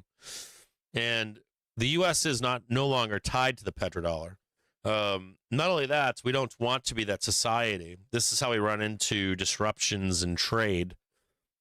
In the 90s and early 2000s, we discovered a bunch more oil in the U.S. that pulled us away. And then the manufacturing thing that we're trying to do in the U.S. and with our partners, with Mexico, it's like, so everybody's scared about petrodollar, and that it'll be replaced. Now, that petrodollar can help China. You can't say it's not going to help if the U.S. dollar is replaced in the Strait or in oil dollars, then it's not going to hurt. But it's a different kind of pegging for the U.S. dollar, and that's where doomers get things wrong to some extent. You have to remember that. Anyways, the knock-on follow effect from the argument on the death of the petrodollar and the debasement of the U.S. dollar is that we're all fucked, right? We're all fucked, but there's something that the doomers seem to forget, which is U.S. wealth was not created from services. It was created from manufacturing. It was created by being a net exporter of the goods that we produce. And that's how we got originally to the petrodollar. And you have, like, it's kind of like when doomers say, like, why is the market going up right now? And this next part that I'm going to tell you about the petrodollar also relates to where we are in the market and price. And I'm going to tell you what it is. It's that it's the Greenspan put. It's the Fed put. It's the money printer. And that is that the U.S. always steps in and saves the market. And you have to correlate that as well towards the petrodollar and the bond market. And if they're not using dollars to roll that cash into the U.S. bond market, you have Uncle fucking Sam. Like, you have to remember that the U.S. is the wealthiest nation in the fucking world. So, guess who is the buyer of last resort in our bond market? U.S. It's just like the stock markets with QE.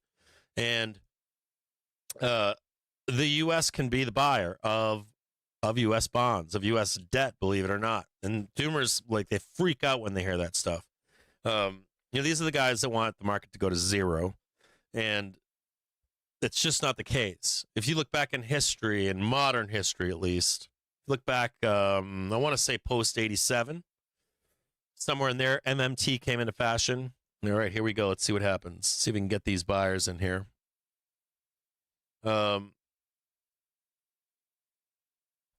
Like, since 1987, if you look at our markets, even in 2000 and 2008, with those large declines, even in COVID, the Fed steps in.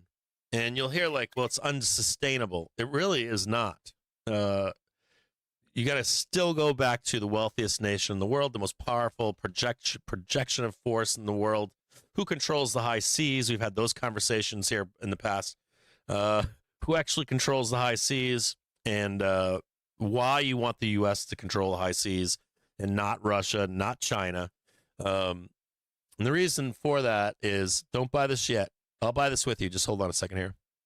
Don't buy this yet. Not yet. We got this nice little high right here. This is one right here. Here's one. Just want to see if this thing holds, starts running, getting green bars, and we'll start attacking it.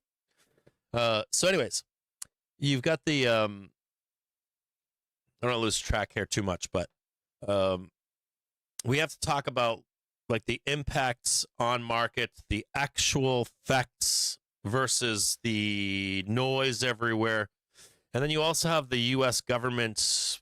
I'm assuming it has something to do with tactics, lying about stuff that you can easily find the actual facts on. And then, of course, you and I are clouded everywhere. Everything that you're reading out there is a disaster. It's like I got like one post on Financial Juice saying everything is fine from Iran, and then the next post literally is we're going to blow up a bunch of shit. And you're like, well, who's this coming from? And the other problem with Iran, too, is their negotiators probably... Iran is in a tough place because they have a fraction of leadership. They also have... they don't have the skill to negotiate.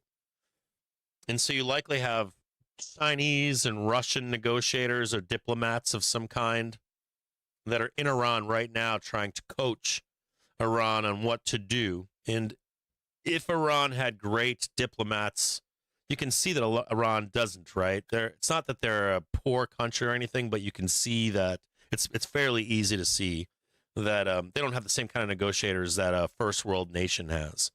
So that's weighing on them too. You've got disruption in their leadership. You've got more than likely not as savvy as diplomats. And those diplomats can be like CIA. They can be State Departments for Iran, of course, right? But then you've got the outside influence from countries that do have that ability, like China and Russia. So they're not going to help Iran. They're going to look out for their own interests when they tell Iran what to do in the negotiations. And Iran may not recognize if something is in their interest or not in their interest. They can be lied to easily, more than likely. So Iran's got a lot of shit on their own right now. But we're going to try to cut through some of that today. We should have some time today. We're going to cut through some of the misinformation that's out there with some verifiable sources. And it's not as bad as you think it is. And it can get worse. But you have to remember that the U.S., or the stock market at least, you got to remember that the lows that we experienced, you need things to be worse than they were at that time period. And there's a lot of misinformation as to things are worse than they were at that low. So we priced in all the doom, right? And what happens is the market is forward looking. So the market right now is saying, well, what we're going to do is we're going to ramp it up, right, on the hopes of a ceasefire that builds into a cease or a truce of some kind and a resolution. And the market is not pricing in this doom that you're reading and consuming and listening to and watching on TV until when? Until the next shoulder season, right? The next, like, we're down usually in the spring and we're down usually in the fall. So they're pricing all of this in right now. And you come in the middle of summer, you roll over into the downside and you price in if there is any like failure of negotiations. So what the stock market's doing right now is it's saying, well, we priced in all that doom over there. We need to see worse doom than that doom. Seriously. And then it gets crazier. Like it gets even more fucking bizarre. So the stock markets, the streets, the bond market still has hope that this resolves by mid-May, and it's only a blip in the system. And if it's not a blip in the system, they'll deal with it in the fall. That's at least what the stock market's doing right now. So when you're like wondering why we're not crashing at the moment, even if it takes a week, 3 weeks, 4 weeks, doesn't matter. And now you might be saying, well, what about the backside of this where there's no oil flowing? That's not true. There is oil flowing. And not only is there oil flowing, but there's shadow tankers flowing. And even if that fucking oil is costing more to those countries, it's still counted as a whole for the whole world consumption of oil. If China doesn't need more oil than they just bought from Iran, let's say, it does help with the flow of oil around the rest of the world. Then you also have to consider the fact that the U.S. is not going to be I mean, people are going to be pissed about inflation, but a U.S. citizen can more than likely withstand a price spike at the pump. So let's call it $6 for a month or 2 weeks or whatever it may be, 1.5 months. There should be some destruction in other countries, but the U.S. should survive this. And not only that, no one wants to admit that there's tankers getting through. The U.S. government does not want to admit there's tankers getting through. I'm going to show you guys something really quick. This is Lloyd's list. This one right here. Nope, hold on here. This is Lloyd's list. At least 26 Iranian Shadow Fleet vessels bypass U.S. blockade. More than 10 vessels have transited past the U.S. blockade since the terms were expanded last week. This is dated from 2 days ago, I think. 11 tankers laden with Iranian cargo have left the Gulf of Oman and Middle East since April 13th. A Greek-owned bulker left Iranian port on April 15th and passed the blockade line on April 19th. While the U.S. military says it has turned around over 20 vessels and completely halted Iranian trade, Lloyd's List intelligence shows a steady flow of shadow fleet traffic in and out of the Middle East Gulf. So, partially, the U.S. doesn't want to admit that tankers are getting through. We also know that if oil doesn't get through to China by mid-June, they'll likely be turned into a war footing. We also know that the window to invade Taiwan is April-May. It's a little late right now for the invasion into Taiwan. So you have to start looking at October, November if China was to choose to invade Taiwan. There is a small chance of a window of them invading right now into May. And if China doesn't have oil into June, that could get spicy. But the U.S., and you got to also understand that China thinks, well, the U.S. is going to deplete all their arms in the Middle East, but in fact, no one knows how many arms the U.S. actually has. They have no idea. They don't have any idea about spinning up production of arms. They don't know. So it's still an unknown. Has the U.S. really lost all of its arms? That's the narrative that's out there. How many times have you read in the news that the U.S. has used all their ATACMS, all their, I don't know, fucking Tomahawks, fucking Patriots? That could be planted information from the U.S., disinformation from the United States, trying to push that narrative publicly. You've got but a fucking armada of U.S. ships right next door to Taiwan. So you just read there that oil is getting through, likely to China. And not only that, we have to talk about like humanitarian aid that'll get through the strait as well. Like food and stuff, and urine fertilizer likely getting through, and stuff like that to at least sustain the population in Iran. So when you're looking at like what can China do right now, or can China go to war, more than likely there's some aid going on quietly behind the scenes, and this would push off China from invading Taiwan at least in the springtime. In this window, it gives them more time to breathe. It gives them more time to not freak the fuck out as you get closer to June. And we're going to talk more about some of the facts versus the astroturfing and propaganda machine that the U.S. is putting out, and the fractured responses from Iran. So we'll get into this SOH stuff here in just a minute. But we're going to start somewhere else. Okay.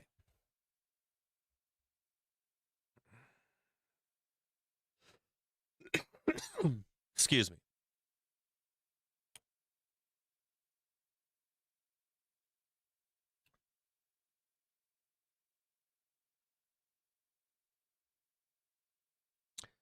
We're going to start with some technicals. Hold on here. I mean, there's all kinds of like fucked up noise out there. Like there's like an argument that Bitcoin needs to catch up to NDX. You might have heard that Bitcoin should squeeze higher. That's probably false. This is Bitcoin here. This is the blue line is NDX. It's followed it near perfectly over here. And just so you can see, this is actually the low right here. This is right where Bitcoin is right now. NDX is right here.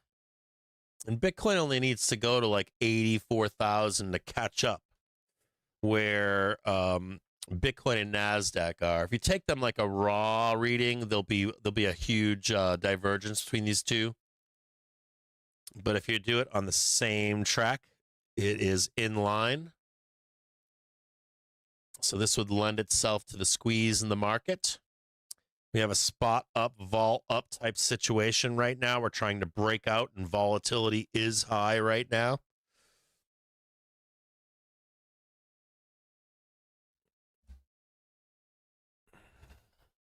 Yeah, don't buy this yet. Don't buy this just yet. We'll take the trade together.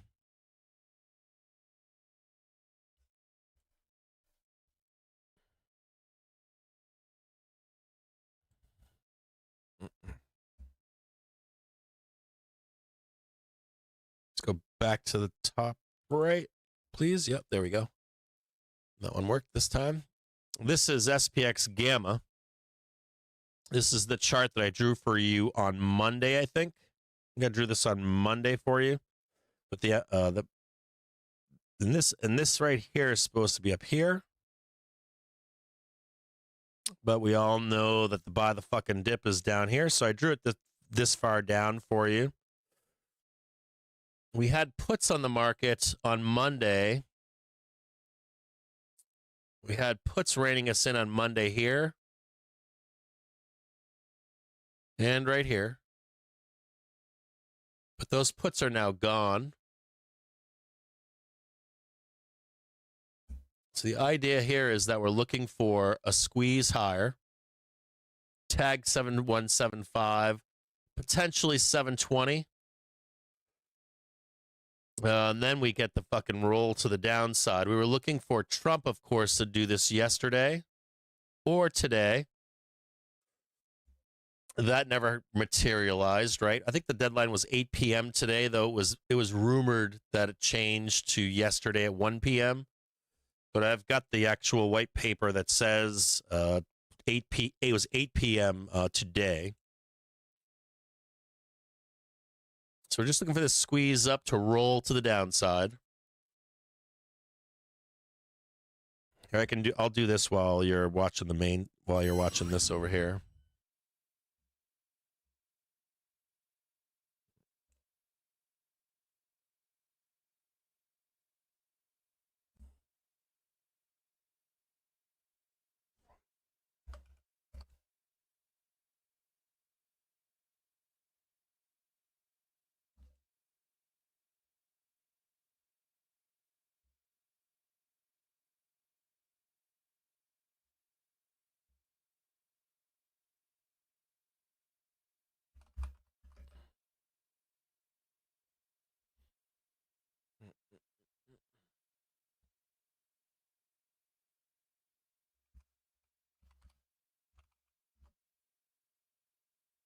No.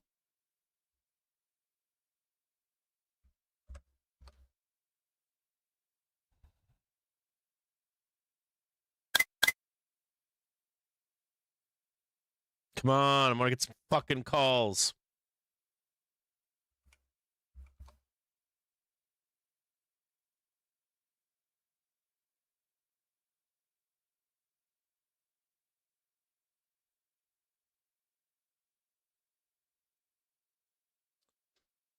What did I say was up there? 712, right? This is the target right here.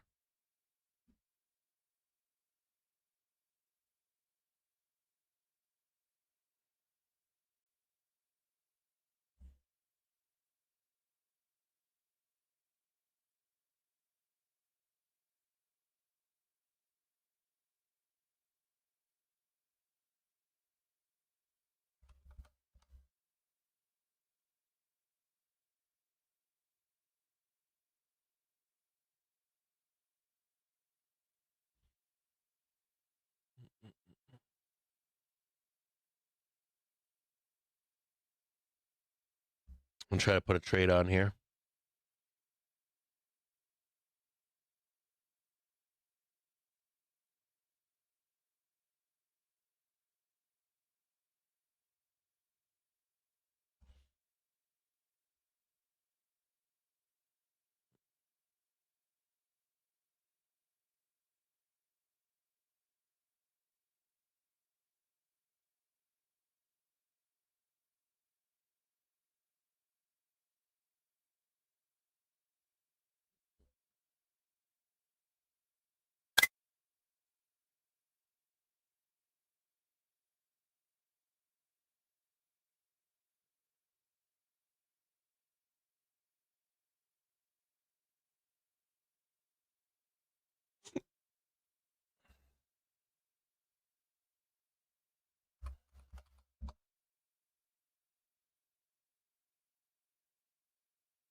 They're like full on line that they don't think we're gonna go up there.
That hourly velocity looks like shit.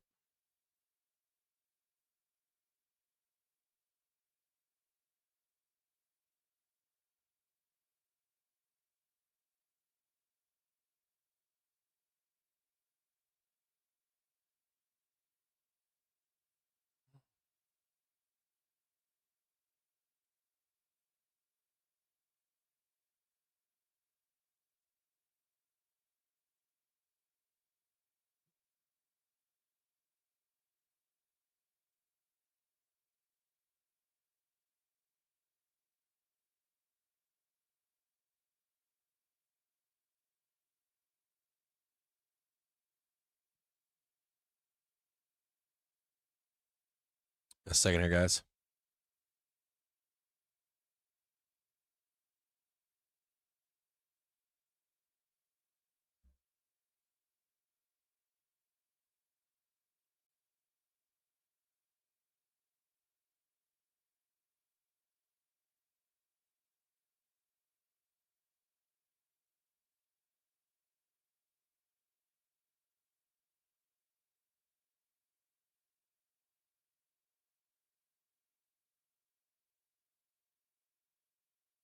709.45.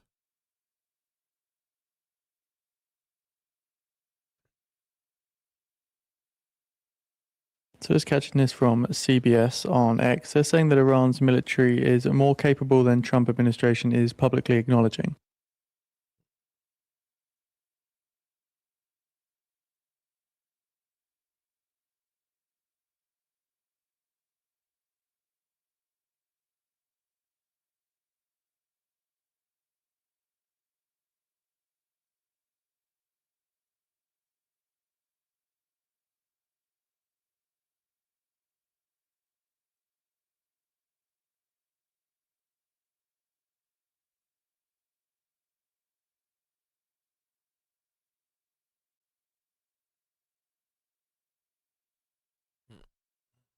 I'm just watching something here in the background. Just give me a second. I don't want to put this fucking trade on unless this happens.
So we have put out the piece from CBS on the feed for those interested.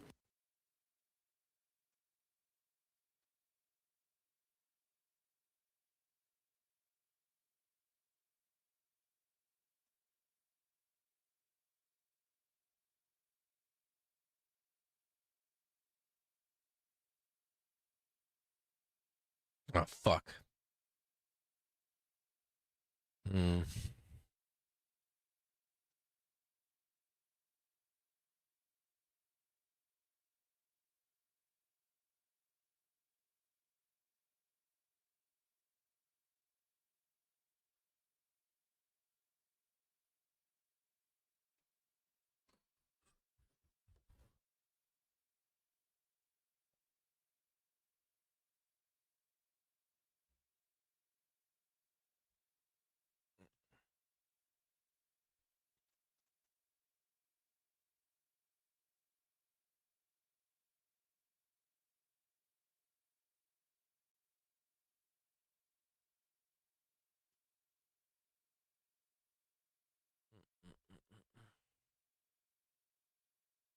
Still no trade.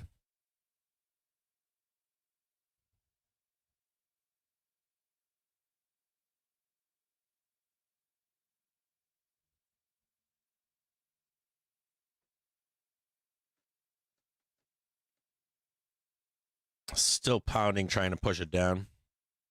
You can't see this, but there's a line right here.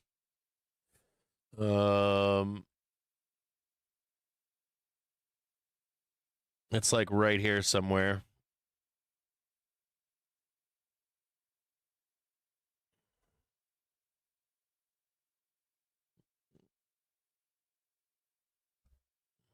I don't like being here.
So far as news citing a member of the National Security Council of the Parliament of Iran say that despite the US naval blockade, Iran is still able to export its oil.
There was no flush down here. We missed this one.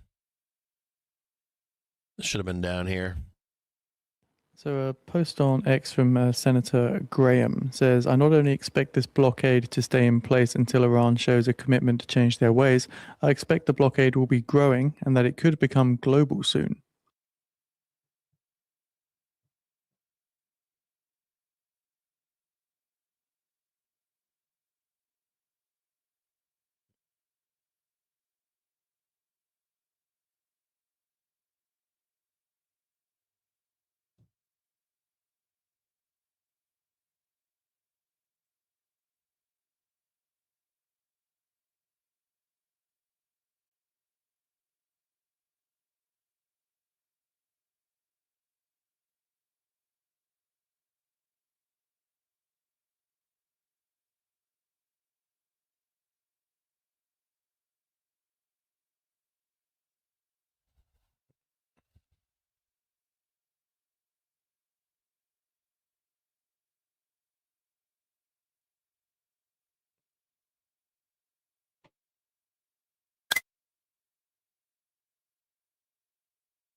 It's going to go down more.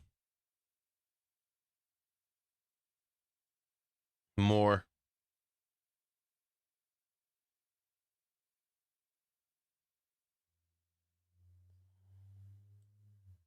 That's the first one right there.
I don't think that's it.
That was near perfect tick right there.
Come on down. Come on down a little bit more.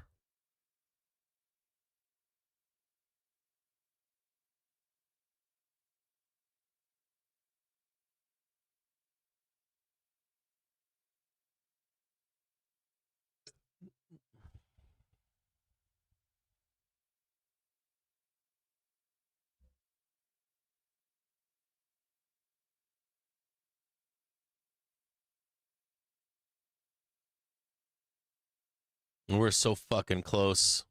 We're like pennies away. That low we just had right here is super fucking close. This one right here. This was should have been 12 o'clock. We hit that, but it was 12:30. And we wish we were just like right in here somewhere.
Hang tight, guys.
Iran's top negotiator Galibaf says a complete ceasefire only makes sense if it's not violated by the maritime blockade and hostage-taking of the world's economy.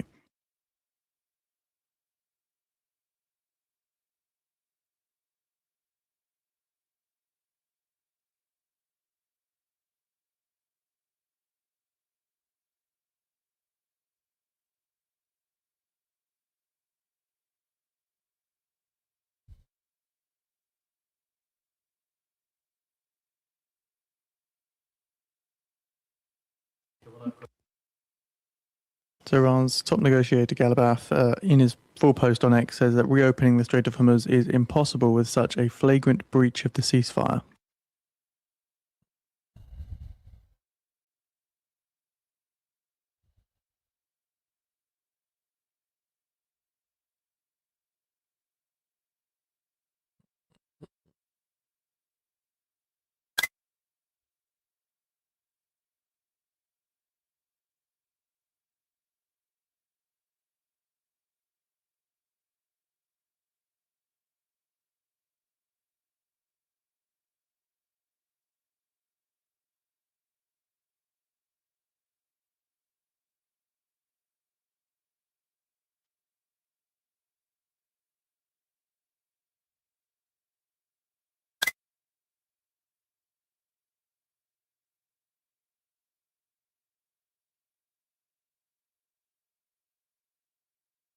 Come on.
Sorry about the old man still on there.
I can't put a trade on here.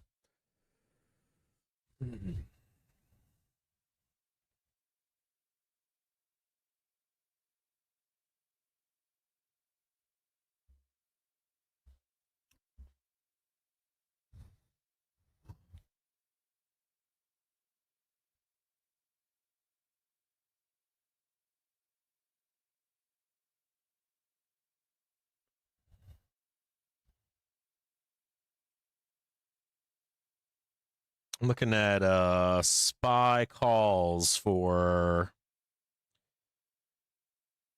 April 27. They're at $2 right now. They're at like two. They were much higher earlier, but they're grinding around at $2 right now.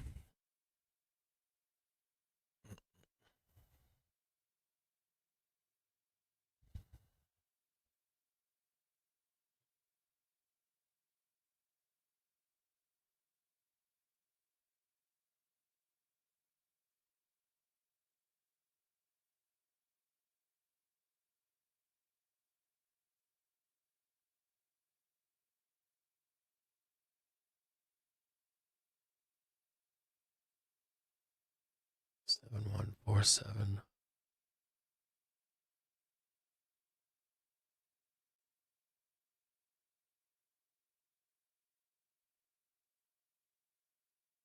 So in 10 minutes' time now, at the top of the hour, we're expecting comments from ECB's Nagel, who's due to be speaking in Brussels.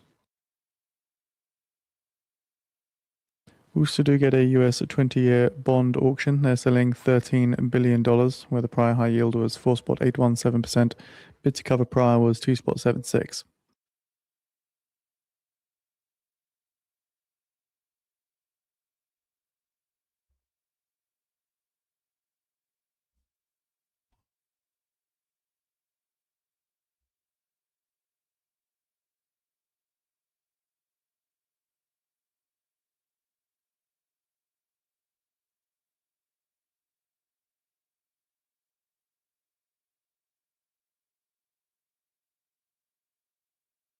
Washington Post citing a Pentagon official telling Congress that it could take 6 months to fully clear the Strait of Hormuz of mines deployed by the Iranian military, and any such operation is unlikely to be carried out until the US war with Iran ends.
So we have posted out the piece by the Washington Post on the feed for those interested.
So we're now 5 minutes away from the top of the hour, where we're expecting comments from ECB's Nagel, who's due to be speaking in Brussels. Also expecting the US selling 20-year bonds. They're selling $13 billion worth.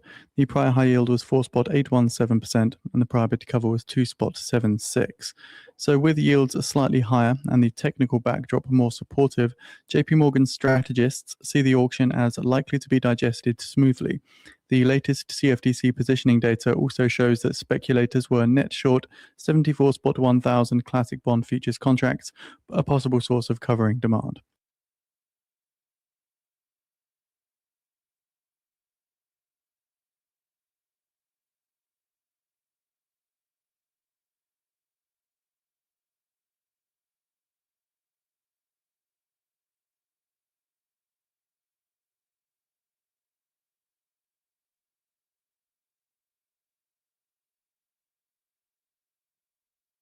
Come on.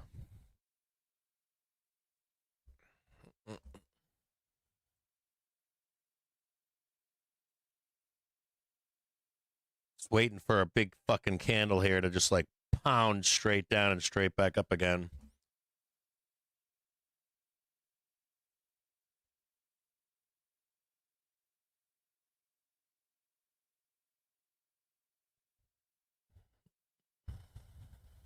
Seeing reports that Somalia has prohibited Israeli ships from passing through the Bab el Mandeb Strait. That's coming from ISNA.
So we're shortly expecting the results of the US 20-year bond auction, as well as comments from ECB's Nagel. Keep in mind the pre-sale when issued yield comes at the top of the hour. The auction results follow after this.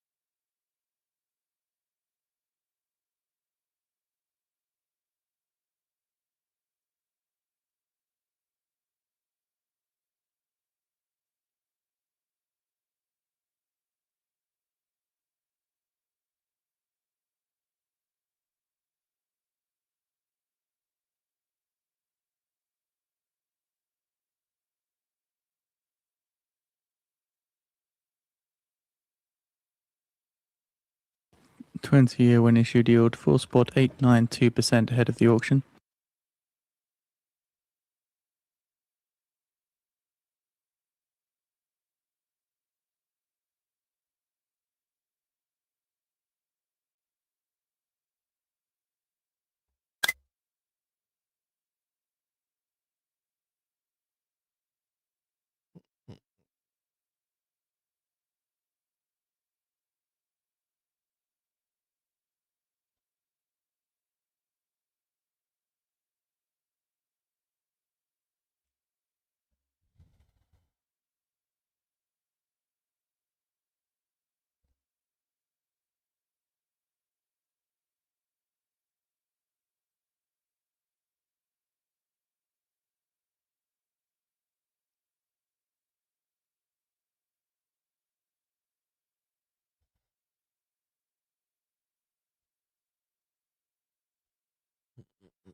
So now shortly expecting the results for the 20-year bond sale. I'll be leading with the high yield.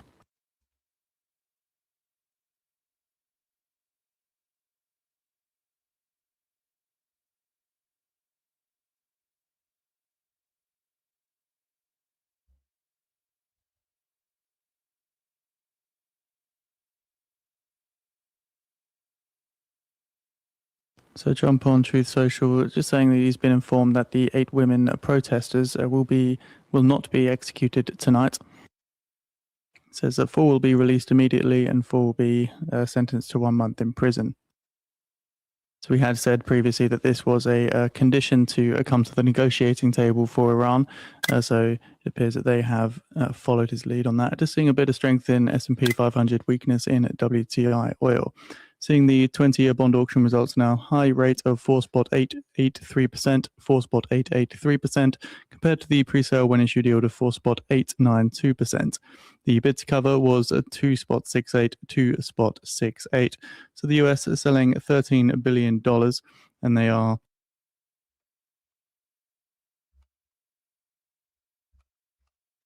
awarding 56.28% of bids at high. Their primary dealers are taking 9.73%, direct 22.88%, indirect 67.39%.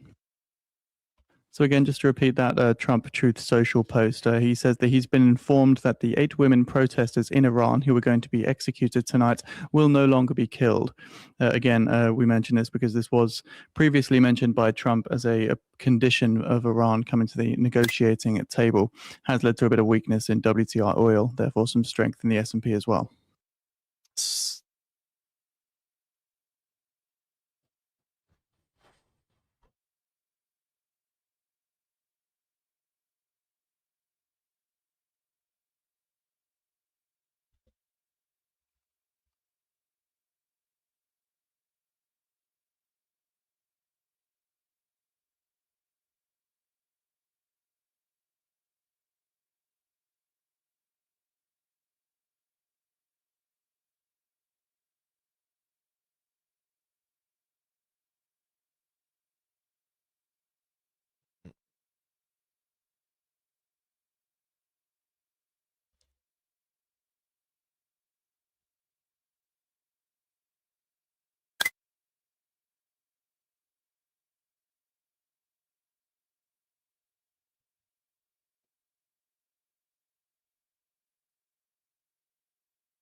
VIX on the move to the upside right now, even with this push higher.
So according to Israel's Channel 12 news, they say in Israel we've been updated that Trump's deadline for the Iranians is until the Sunday.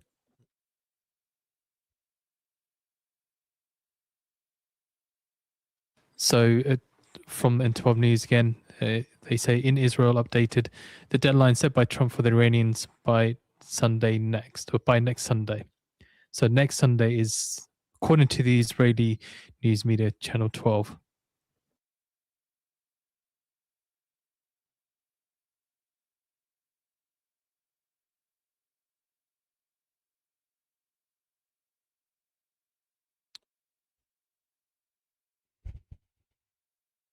What do I want? I want to see like I want to see this hit here, but go higher, like right above this 0.48 cents to grab that long, or to smash into 48s and then go lower. Still haven't quite got there yet. Is this one right here? The mistranslation of the post from X. So again, N12 News, it says Trump's deadline for the Iranians until this coming Sunday. So again, there's a translation error from X on their site.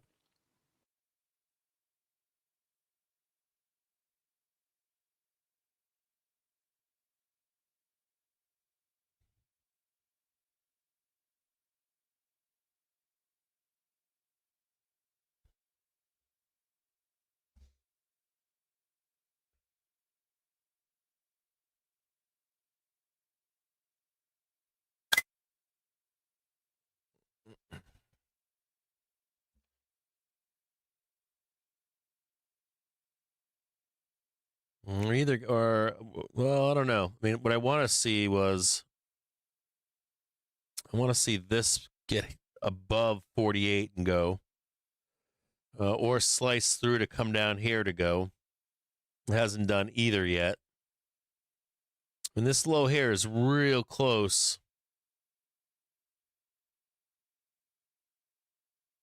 It's real fucking close, but still not there. You could mark that as a low.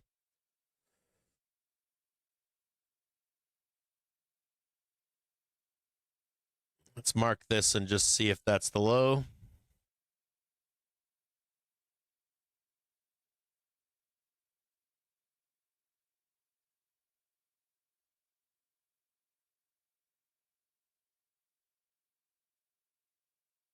That's really fucking close.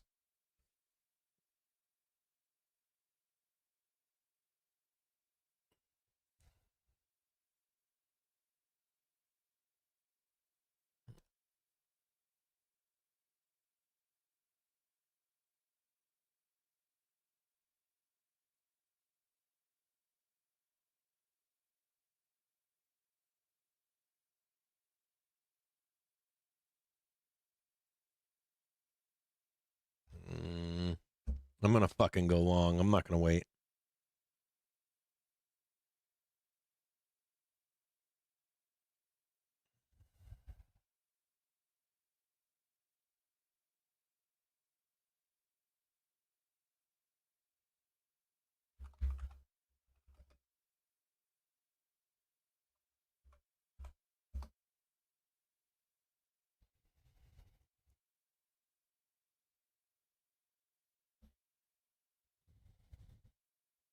Bring that back over here.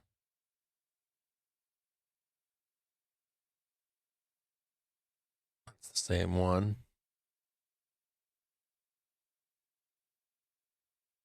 There we go.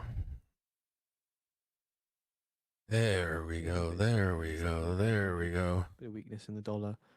Not seeing any direct headlines right now, but we'll keep looking. It's me, motherfucker. I hit the fucking button with my fat ass fucking finger, you fuck. So Rhino, we just did have a headline from Israel's N12 News saying the deadline set by Trump for the Iranians is by this coming Sunday. Okay, same shit you already said, right?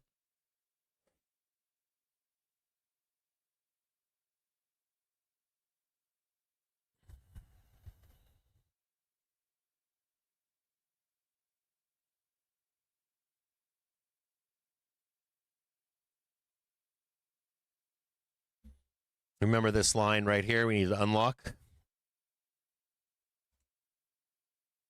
The moment we hit this, we're likely going to bounce back off it. You want to watch that 1 minute trigger to take us up to trade. Broadcasting corporations say Trump wants to reach agreements with Iran by Sunday. Oh yeah, we got the pump, the taco. Excuse me. And this should definitely be lower.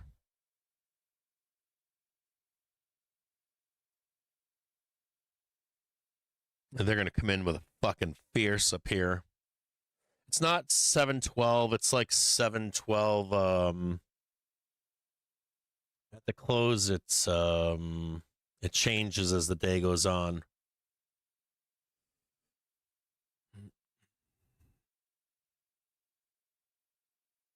$712.16 into the close.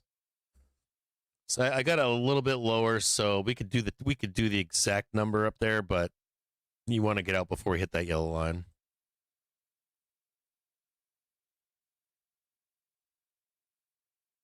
There shouldn't be any fuckery today at the end of the day that I can't see. Like yesterday not being here.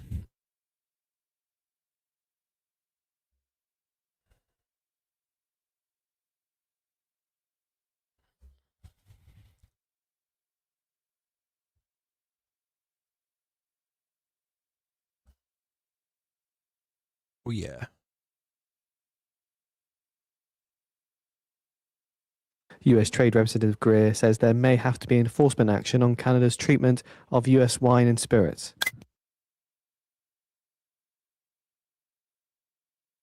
All right, I can talk again. Fucking Christ. That took fucking forever. Okay. Back on track again. I feel good. I feel like I got enough buffer here. At least to blab a little bit.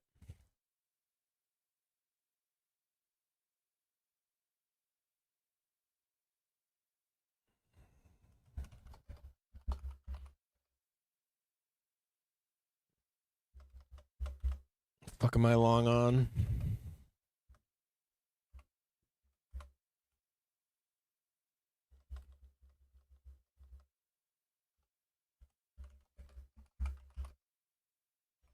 Said I would do one on public.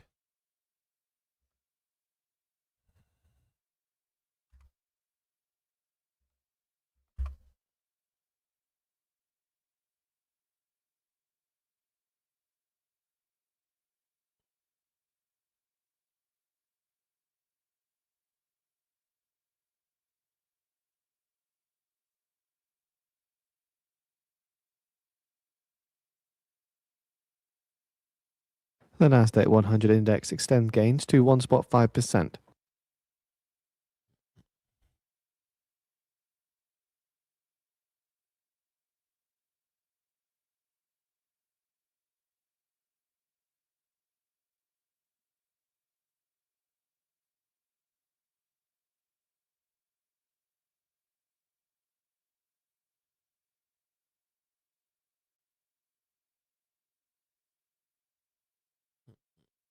This is kind of the only chance. I think this is the only chance that we have here. I mean, I guess we could putt around down here. Well, this is kind of it right here. There is still risk way down below, but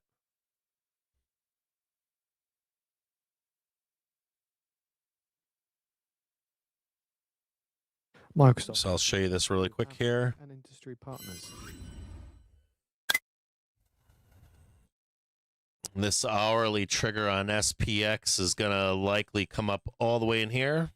So even if we come back down and back test, the basis for that trade should be holding here. Maybe a little bit more, but I don't think so. Too close.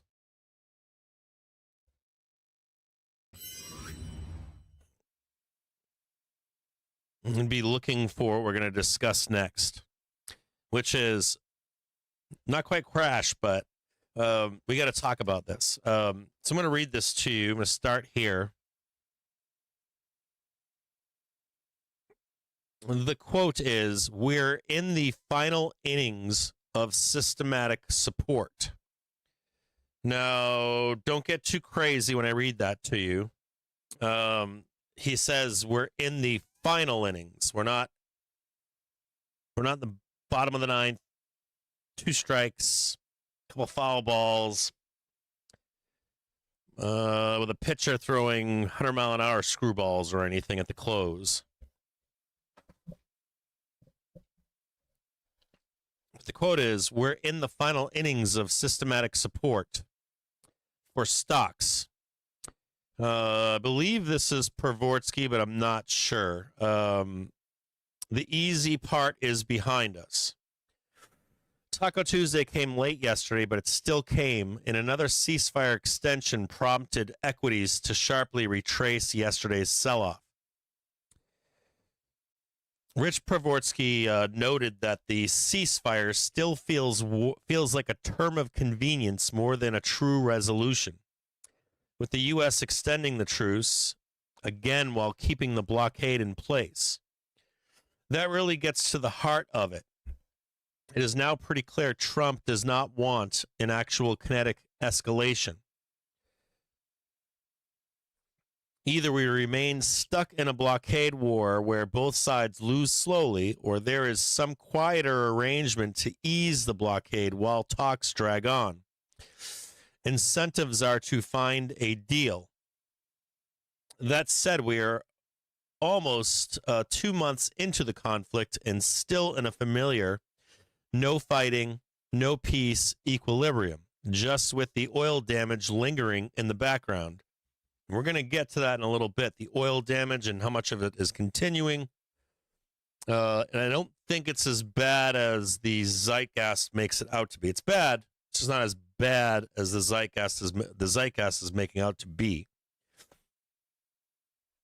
We also have to deal with the fact that,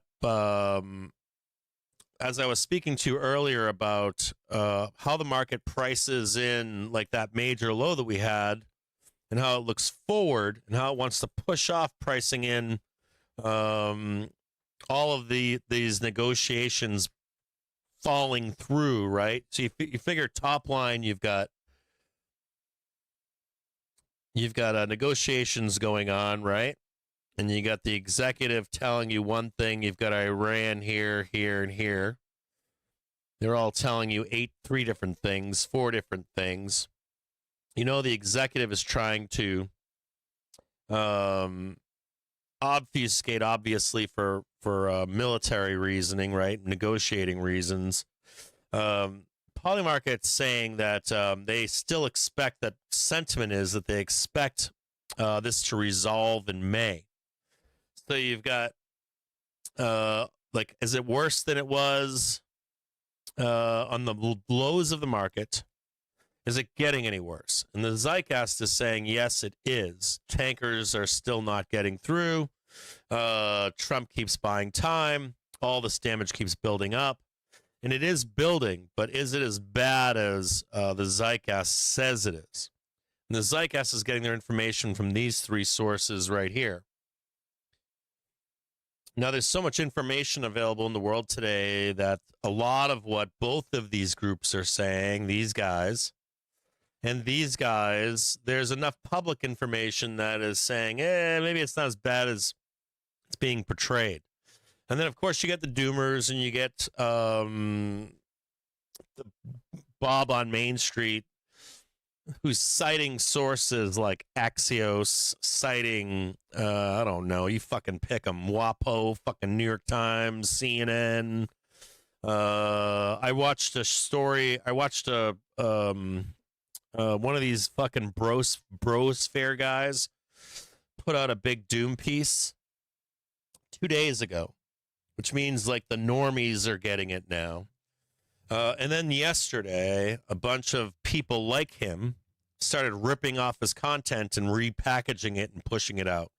So millions of people are consuming things that are not exactly correct.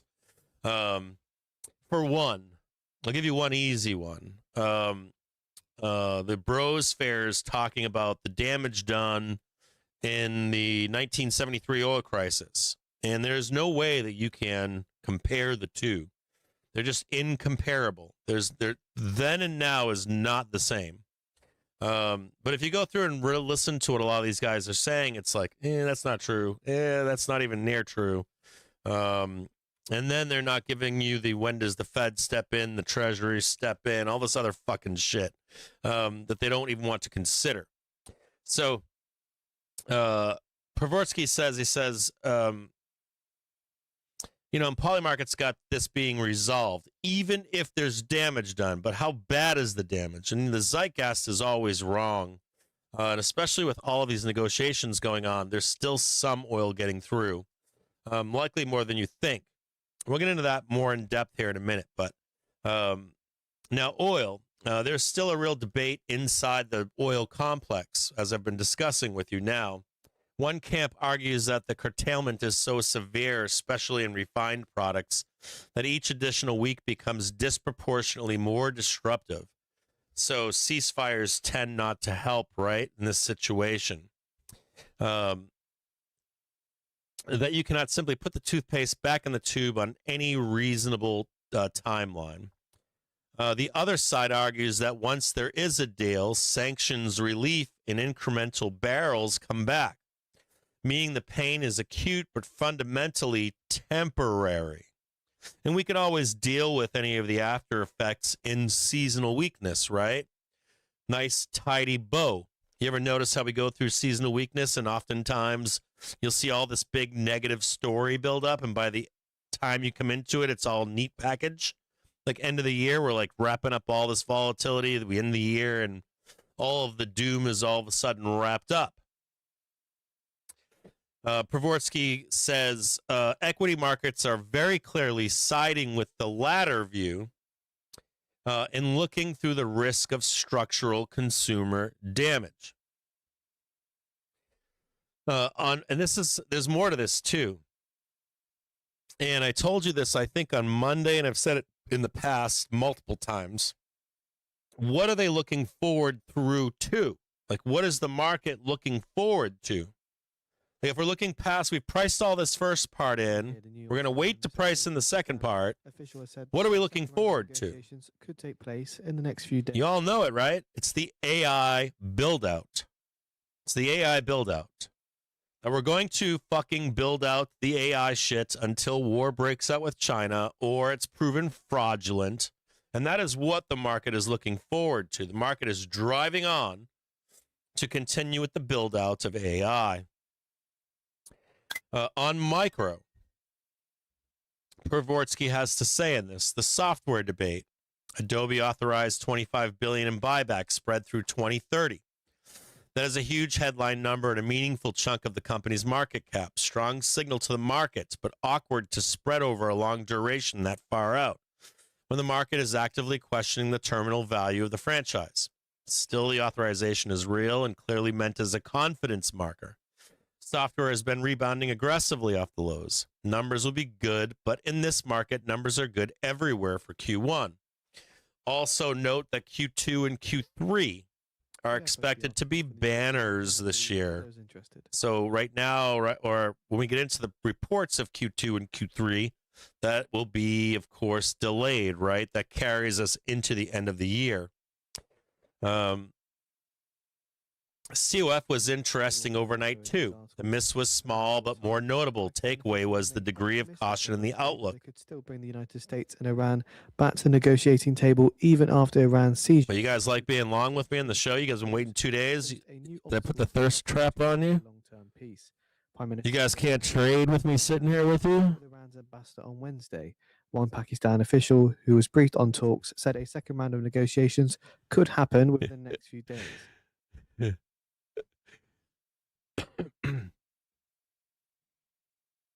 The miss was small, but the more notable takeaway was the degree of caution in the outlook. Provision for credit losses rose 72% year over year to $4.07 billion.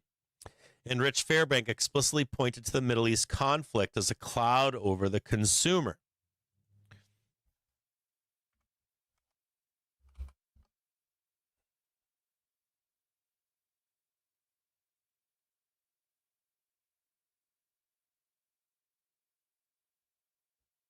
The Chime data point that customers spent 25% more on fuel in March than the prior month fits that narrative well enough.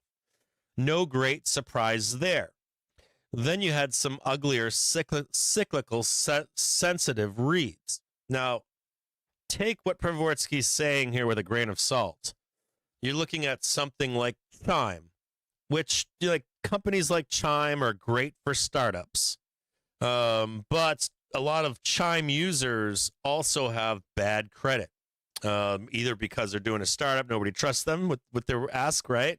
And then you've got the other user, which is people with bad credit typically can't get a bank, so they go through these fintech startups that have no FDIC insurance. They can take your money and walk away. They can blow up, you name it. Chime is one of those companies. Capital One is normally like first-time credit user or bad credit, secured credit.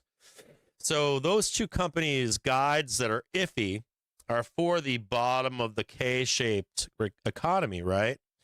And they're exercising caution because, of course, inflation can rear its head through the summer and then become untenable at some point, right? Or the Fed raises rates, brings that inflation spike down, and everything is fine by the time we get to the end of the year. But Capital One, Chime has more to do with consumer sentiment. It's not a part of Adobe or Apple, the new Johnny Appleseed. It's not Microsoft. It's not OpenAI. It's not any of these like Anthropic. It's none of these other companies that are putting the money on the line for this AI trade. Crest Nicholson in the UK cut annual guide and stock fell more than 40%, with management saying buyers had become more cautious and more reluctant to transact at prevailing values. United Airlines also guided to and fiscal year below expectations as fuel costs bite. There was also a narrative push yesterday about was it Lufthansa or one of maybe there's a Swiss airline had cut out 20,000 of their routes, but it had nothing to do with diesel. It had to do with, or jet fuel, Jet A. It had to do with, I believe it was already planned because of some kind of fucking thing they were doing. They shouldn't be swearing, but that was already in the works before this fuel shortage was out there. So you still have that narrative of doom. That has no real relevance. People pushing on Southwest Airlines too for the government to step in now that fuel costs are higher.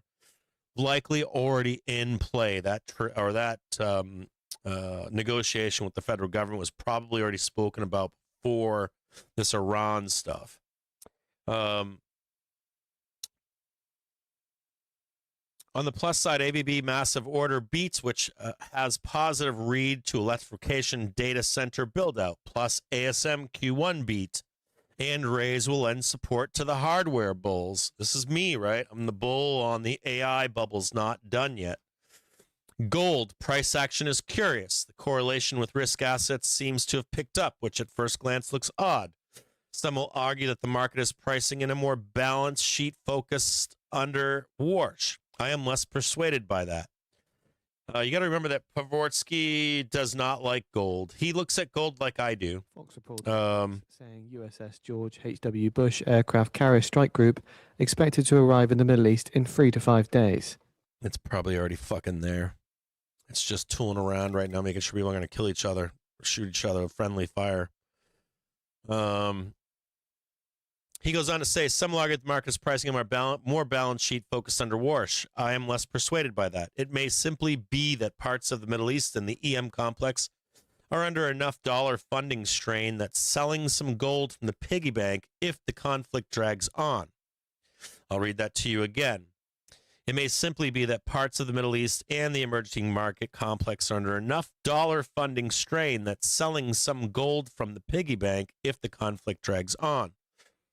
I've also heard on this topic that there were threats from, I don't know if it was Oman or if it was UAE. It was someone that said they were going to use the yuan to replace the dollar, and there would be dollar destabilization, stabilization going on. And they were trying to warn the U.S. almost like they were raising that as a, another reason for Trump to back out. And I don't think that, you gotta understand this stuff. Like, there are mistakes that governments, listen to this closely. When I was in the Army, I'll give you a good story. When I was in the Army, I sat in a meeting once, and I'm sitting in this meeting, and the leadership had collected maps of a country, and they had maps of, they had tourist maps kind of shit. They had local maps, all kinds of fucked up maps, and they weren't relying upon published military grade topo maps. And the reason for that was because people make big mistakes that look obvious to the opponent. And I think the de-dollarization, I think a lot of people look at that as something that the U.S. does not want. And I think that they're not looking as to what the U.S. is trying to newly peg the dollar, whether it's digital or a real dollar, not on petro. And they've been doing that now since the 90s. And you gotta understand, these things don't work together. You can't have a fucking petrodollar and be building factories like we are. They don't work hand in hand. You're talking about Iran's negotiating team did not hold discussions on nuclear issues in Islamabad. You're basically saying that you're looking for the fucking U.S. to go stay as a service country and be subject to disruption in finished goods, in any goods, durable goods, you name it. Anything that could be delivered to the United States right now, we were at risk. As it was shown in COVID, it's being shown right now to some extent that we have to stop sucking on the crack nipple that was provided by the petrodollar. It destroyed our economy in the United States. So when you hear these arguments, what they're saying to you is, go back to the crack. We need you on the crack. A bit more context into that Tasnim headline.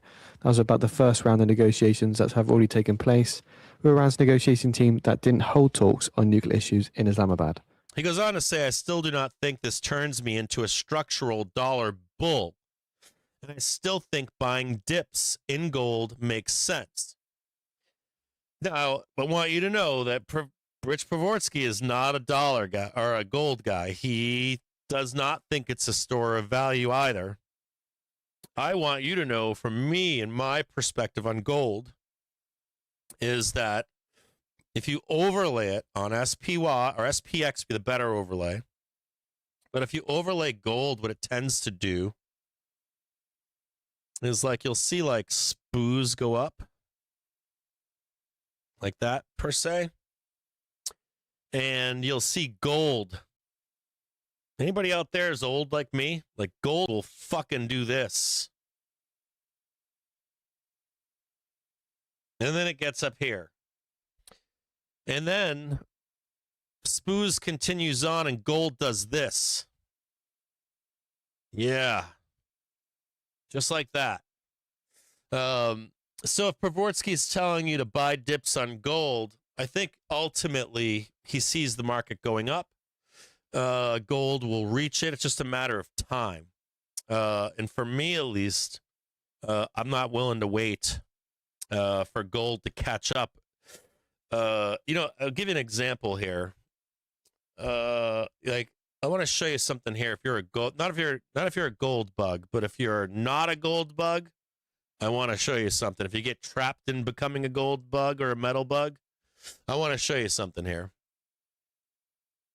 I want to prove my point to you right now. Or I want to give you a lesson as to how gold is not a store of fucking value. Hold on. I know I'm gonna pit all the gold bulls in here are gonna freak the fuck out. They'll be like, I fucking turn off the show. Click. It's pissed me off for the last time today. Hold on here. Blank. Okay. Is this blank? This is, dude, TradingView's not acting right either. No, create new layout. Hold on here. We're going to name this gold layout Piss Off Gold Bugs. Create. Okay. We're going to look at gold. And we're going to look at SPX.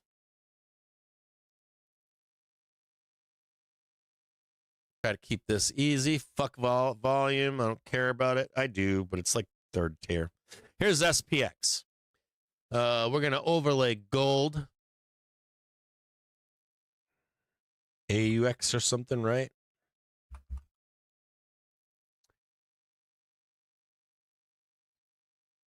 Yeah, we could do this one. This one. Is this gold futures? Oh, wait a minute.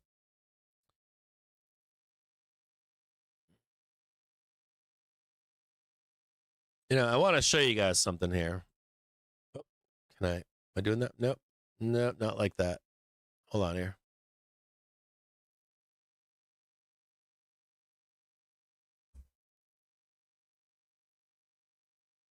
No.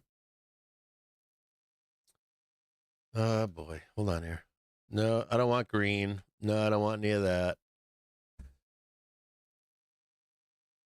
For some reason I can't get this thing to work for. Like, I need to be able to, like, what I need to do is make this chart. Here, give me a second. I'll make the fucking chart. Hold on here.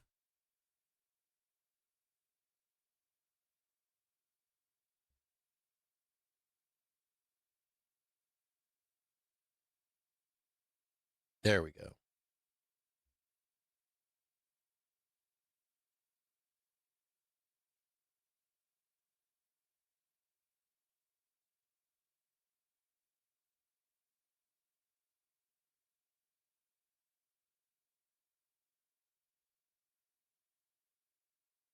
I don't know why this doesn't work like this, but I can't can I maneuver this?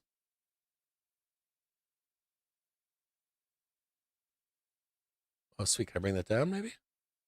So I can get it on the screen? No? You would have none of that. According to Israel Channel 12, dozens of U.S. cargo planes loaded with munitions landed today at Ben Gurion Airport. What I want to show you here is this is a meteoric rise of gold, kind of like what we're doing right now. Here's gold and blue.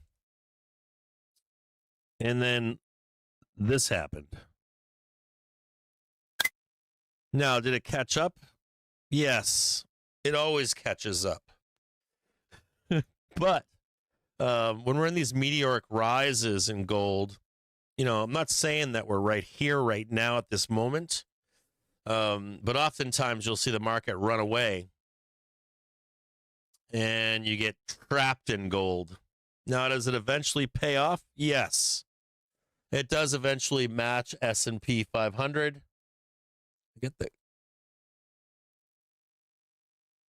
It does eventually over time. For some reason I can't get this fucking thing to move. But you get the gist here, right? Maybe I can go, I don't know why I can't get this thing to come up and down. I don't know what I'm doing wrong here. But at any rate, it eventually does catch up is the point that I'm trying to make to you. So gold for me, it could languish sideways. It could keep ripping to the upside with SPOOs. But what I don't like about gold is if you get trapped in it, you're fucked. You are super fucked. I love the rips in gold. I love silver following. Love trading it. Think it's great trades. But Pravorsky here saying the price action on gold is curious. Technicals. Some debate around U.S. net gamma. The market is supposed to be reasonably long gamma around here, given overwriter supply and the move back into heavy strike clusters. Yet price action still feels a bit livelier than that backdrop would imply. Lots of calls being lifted. CTA models, in theory, still have room to buy both equities and rates, with vol control demand chugging along more quietly in the background. It does feel like we are in the final innings of that systematic support story. More striking has been what is happening again in the short leg of momentum and in laggard junk. Car, wow. Bird, beyond. This is what starts happening when you're at the highs with poor breadth. People go hunting in the graveyard for what is not yet moved. And that is usually where growth starts to get messy. We'll come back to this gamma thing here in just a minute. Risk. It is interesting that volatility has begun to pick back up a little with some elements of spot up, vol up. I agree. When you look at the 9-day VIX, it is ready to fucking fire. It is ready to like rip to the downside on an announcement, and it's also ready to rip to the upside on war breaking out, bigger and worse than the threats heading into this late or early spring. Credit has struggled to tighten further into the latest leg of the rally as well. And he goes on to say, month-end pension rebalancing here will be sizable with our first cut of, listen to this closely. Month-end pension rebalancing here will be sizable with our first cut of estimates of 20 plus billion for sale. It's still a little bit early to worry about this, though. So yes, there is still hope around earnings, and the economy is holding in. But the market is also beginning to ask harder questions about terminal valuation and forward multiples. The key point now is that the forced buying is much further along. If you are chasing from here, you really have to believe the benign outcome is not just probable, but durable. The easy part of the rebound looks largely behind us. You also have to remember here, listening to Pravorsky, these guys are going to min fucking max into month end. And then these guys also want, at the same time, a drawdown or a pullback to get long in May. I've told you this in the past. You don't know this yet, but CTAs are buyers, but they become, if like we hit 7,200, they have, I think, 30 or 60 billion to sell. So the quicker we get to 7,200 before end of month, and the streets in particular, this is coming from Pravorsky's from the street, these guys want a roll. They want at some point for this to bloodbath. They want to see this go up, or not go up, I should say. In theory,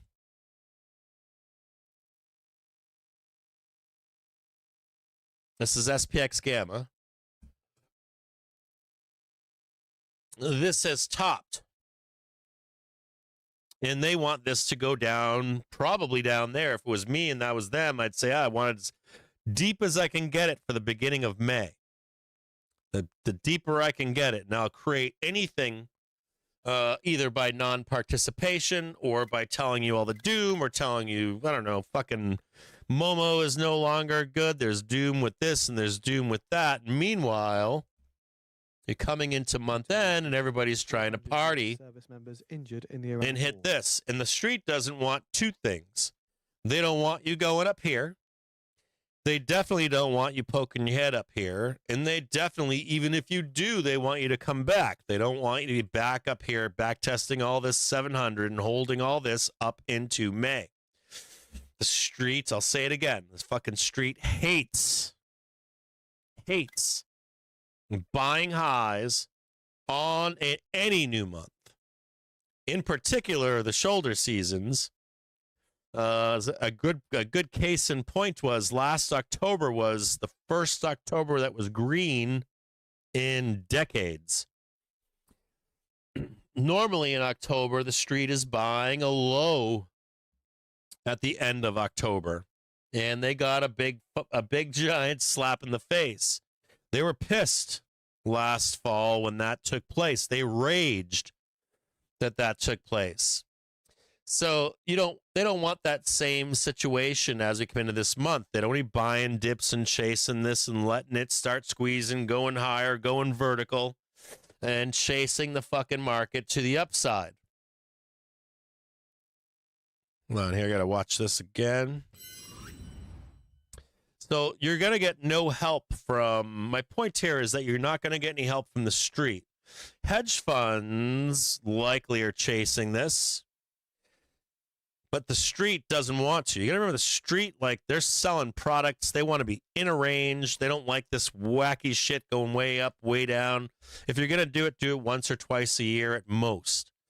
They like nice and steady. Get 10 good months as they predict, and then 2 crazy months. And they get to come back and tell their people that, see, look, everything is normal. There's no volatility. All this, like, everything is calm. We're not making a bunch of money 1 month and losing 3 months and then losing 4 months and then winning 2 more months. Oh, what's that? Oh. No, keep going. Keep on doing it. Just touch it, dude. You know you want to touch it. Just right there. Just touch it. Just you don't have to go all the way up there. Just touch that. If you touch this, we can send it down, right? I'll send it as far down as you want. Bears can have a bear holiday down there. Just whatever fucking want. Just touch that fucking line right there. Dialogue and agreement, and continue to do touch so. That fucking line. Blockade and threats are keep going. Negotiations, and the world sees your endless hypocritical rhetoric and contradiction between claims and actions. I don't think this guy wants I don't think the fucking news guy wants it to touch it.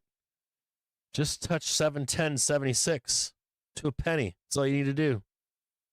Just slap that fucking thing right there, and then I don't give a fuck what you do. You can create any kind of nonsense you want down here, because I know where it's going afterwards. Look at that. They see that quick spike right here? See that right there? Probably Rich Pavorsky throwing a fucking future contracts out on you. Here you go. Have some of that shit. We don't want you going up there just yet. So you're not gonna get like the best read from the street. Like you get like JPM's pretty bullish here, but like GS is not. I'm gonna read a few more things to you here. Here's one more thing coming out from Pravorsky. Tactical risk, reward, not compelling here. Ceasefire extensions, on again, off again talks, and the clock is ticking on Iran's oil reserves. But stocks remain near record highs. Oil markets remain the crux here, whether equity markets ignore them or not, from moment to moment. One camp argues that the curtailment is so severe, especially in refined products, that each additional week becomes disproportionately more disruptive. I'm in that camp to some extent, but not for the U.S., or not for as much pain for the U.S. You figure like, if you look at all of this, right, I want you to know something. This is not I'm thinking this, or it might possibly. I want you to know that the U.S. is at war. U.S. is at war with Russia. U.S. is at war with China. We have a proxy war going on in Ukraine, that the U.S. is the shadow movement behind Ukraine. Even if you hear Trump say, I don't like Ukraine, I don't like Zelensky, screams at him in a White House for the whole world to see. Right? Whole world. China to see, Russia to see. Now, I don't particularly like how he treated Zelensky in the White House, the Oval Office. I don't even care if it's 5D chess. Maybe it's trying to push the narrative to China and Russia that the U.S. doesn't like Zelensky, doesn't like Ukraine, right? So you have useful idiots that parrot that information. You see Trump putting on a fucking show in the executive office, but the reality is behind the scenes, the U.S. has backed Ukraine more than you can believe. More than you can believe. Not just the dollars that you see in public. Talking about like behind the scenes military support. The U.S. is not in Ukraine like they once were in early Vietnam, where you see some advisors come in and they do some black ops and stuff. Proxy wars today should be renamed. A proxy war and like I've said this to you in the past, like warfare, how we conduct warfare as humans has changed drastically as time has passed over decades and hundreds of years. A case in point being, you don't see developed societies fighting wars like World War II anymore. Not on that scale. You see more proxy wars, and even the proxy wars are developing. We've become better at warfare without annihilating whole societies. Yeah? So when you think about what's going on in Russia, what's going on with China, and then do you want to deal with Iran? Like, as an American, think about that. You know, don't do this with Iran. I'm going to hold your arm behind your back. We're in a window for China to invade Taiwan right now. There'll be another window come the fall. And we're dealing with Iran. Why? It's been going on for 40-something years. Why, though? We're trying to get ahead right now, ahead of that war. Now, no one knows if that war becomes... Look at these guys. This big red bar up here. They do not want this to fucking hit this number up here. That little white line right there. They do not want it. If you're along with me here, you might want to raise stops. You don't have to necessarily get out, but you might want to raise some stops just in case. They try to slam this thing to the downside. Details of oil supplies via the Druzhba pipeline are currently being discussed at corporate level. You know, and don't blame yourself either. I want you to know something, that a lot of the regurgitation of stuff out there is likely manufactured for you to do that. So if you're like, oh, I'm supposed to hate Ukraine right now, I'm supposed to like Ukraine right now, I'm supposed to hate Ukraine right now, that's likely some kind of a psyop from our government to get you to do that and say that or feel like that publicly against our enemies. You might even find yourself repeating things like, you know, it's hard today, like to be like, I think that the Iranian regime is horrible, but I don't like how we're doing it. Like just saying that today, you can't say that, right? It's going to be like, it's black or white. You're either with it or against it, right? Or you got to be with MAGA if you want to see Iran toppled, right? But even then, other states will come in and give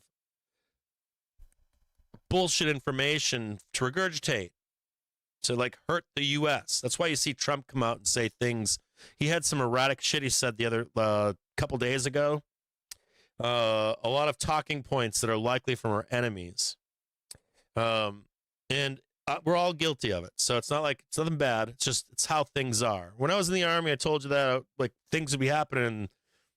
Fucking the news was way off what was going on, and people argued about it all over the place, and they weren't even arguing what the actual facts were.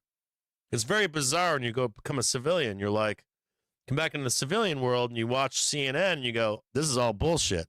We're likely arguing and fighting, want to kill each other with words and with whatever.